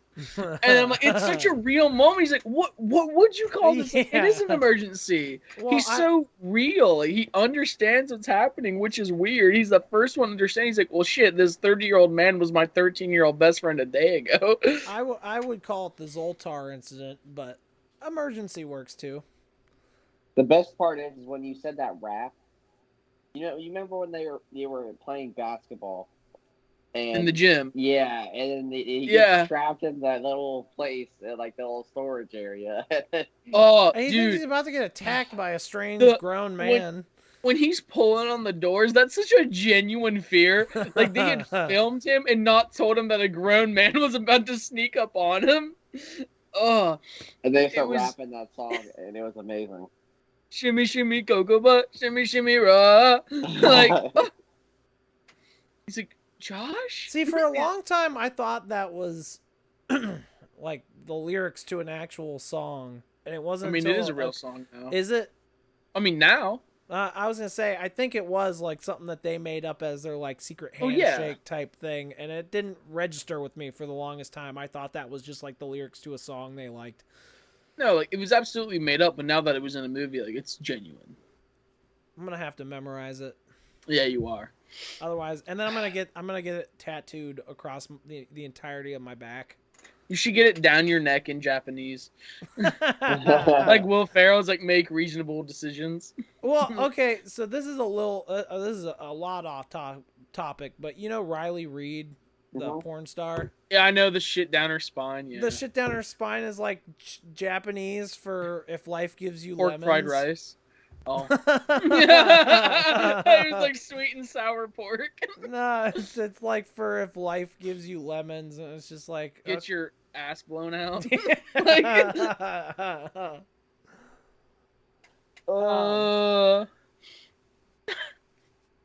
But yeah. Oh, there's something else I was gonna bring up about Big, but you brought up Riley Reid and it's gone. Everything. It's like that episode of left. SpongeBob. You just know Riley Reid and fine dining. God, dude.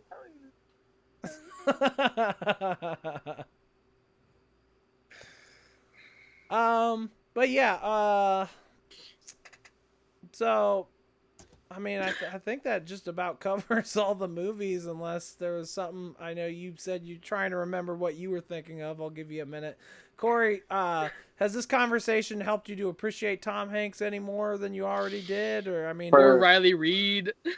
Like, sure. I mean, are you okay over there? I'm just getting really tired, but yeah, I'm sure that's it. no, I think Tom Hanks is, I never knew who the guy was, to be honest with you. until we did this. That baffles me. That's why, Like that you really didn't watch it other than Toy Story. Like you never really saw Tom Hanks, or you never saw Tom Hanks. He passed my time, and you could say. Dude, we're like 2 years apart. What do you mean? And, Yeah, you can't use that excuse when you're dealing with Beck, man. You guys are like the same age.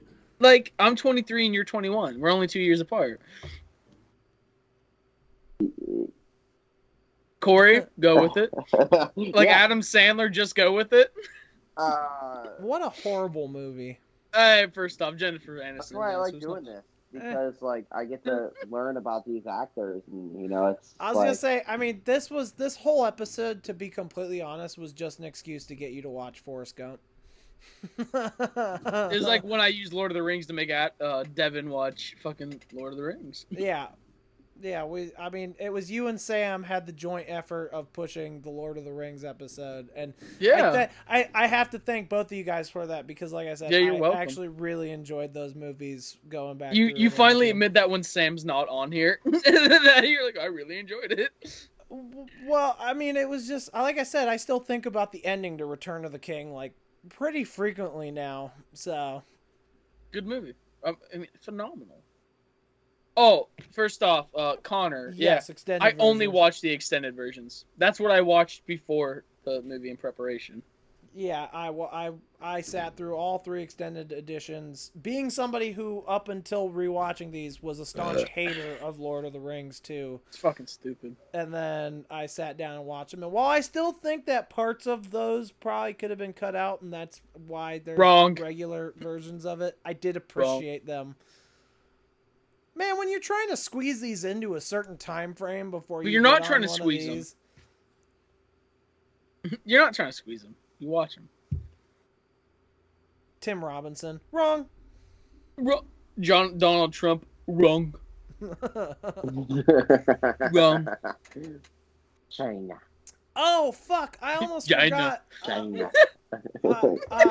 David S. Pumpkins. Who? David S. Pumpkins, the character of Tom Hanks on SNL, where he's dressed in like he's got like the orange suit with the, I think, pumpkins on it or whatever. And he's got like a whole routine he does with these skeleton people. It's like become kind of like an iconic thing around Halloween. I'm sorry. The best thing from the SNL skit, the Jeopardy one, it's like, he's like, what skinny women could do this for you, and it was Doug. He's like, what is not a damn thing?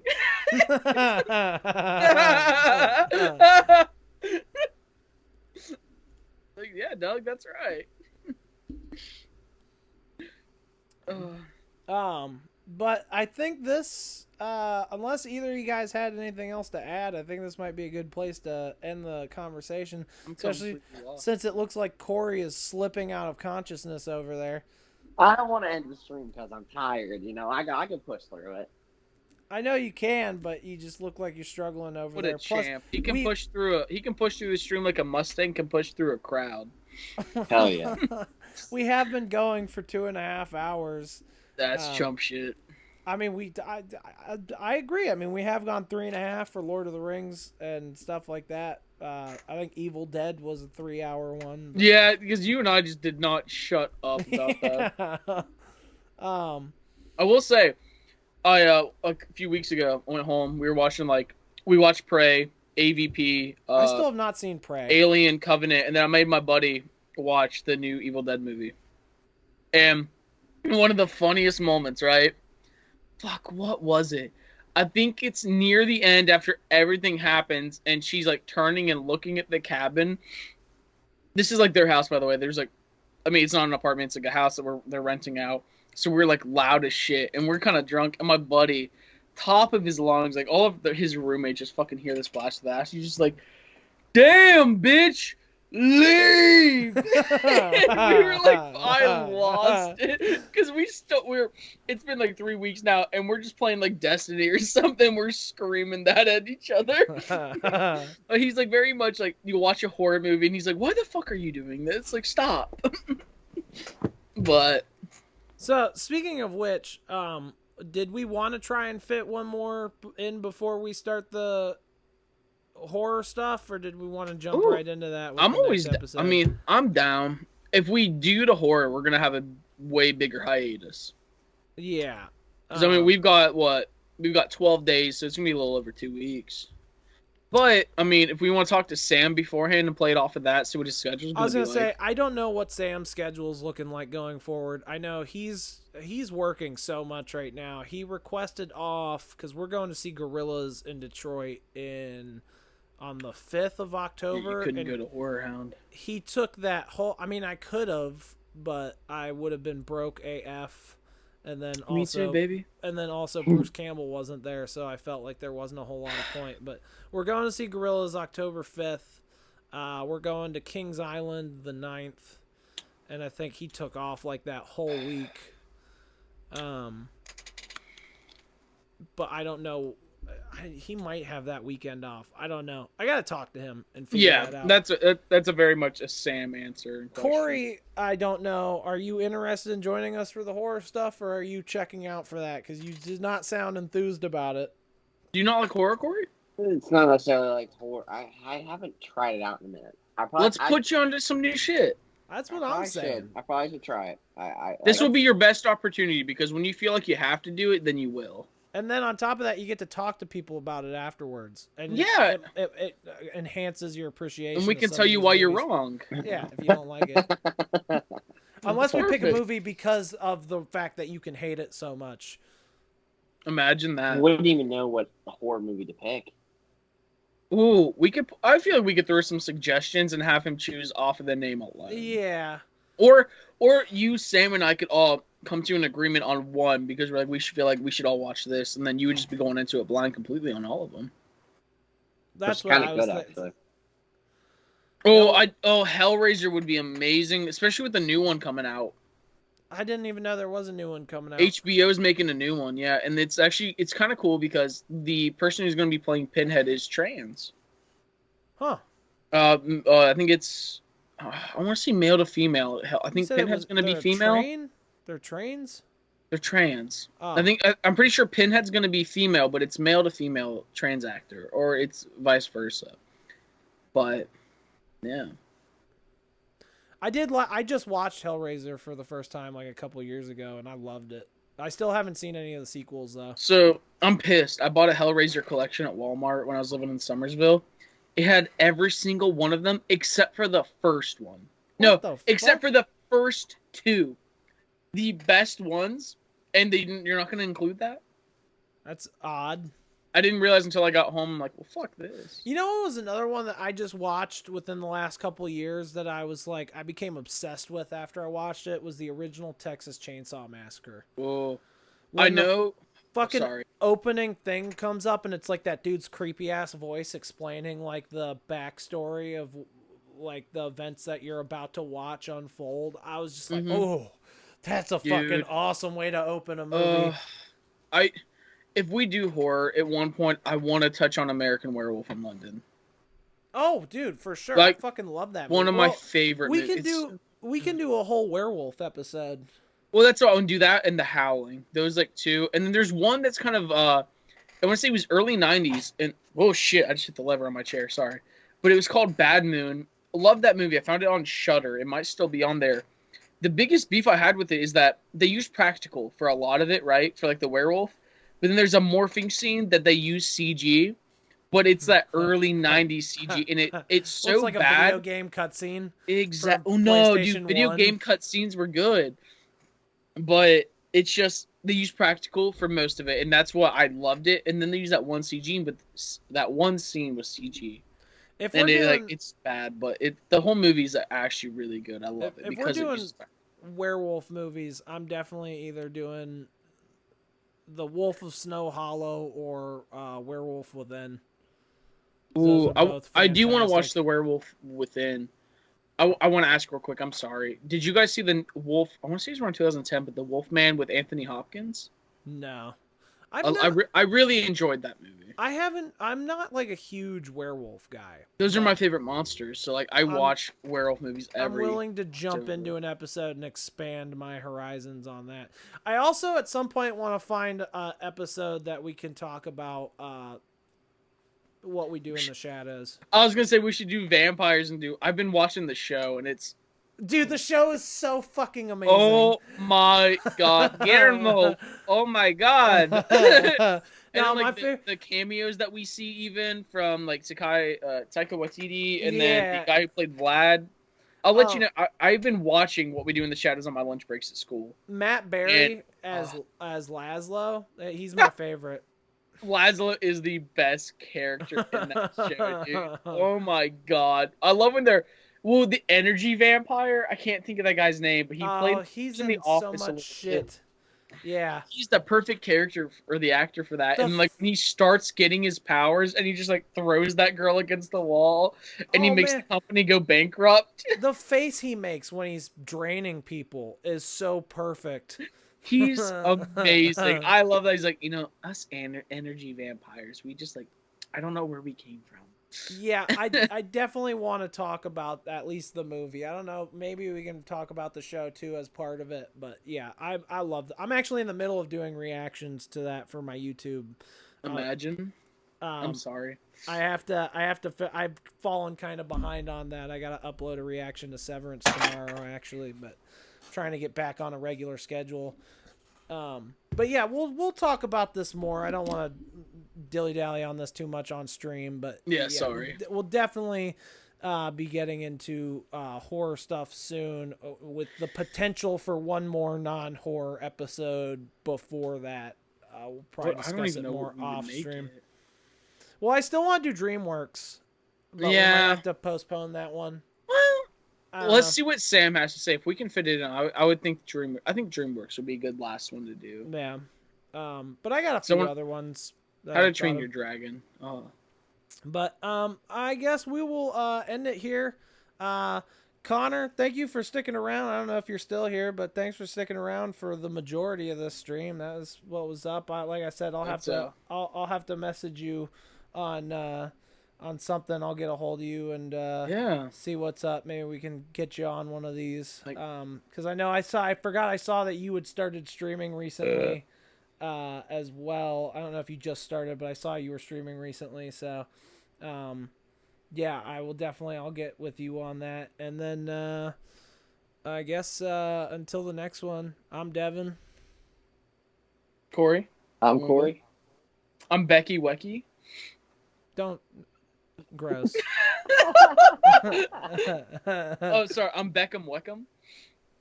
But yeah, until the next one, peace.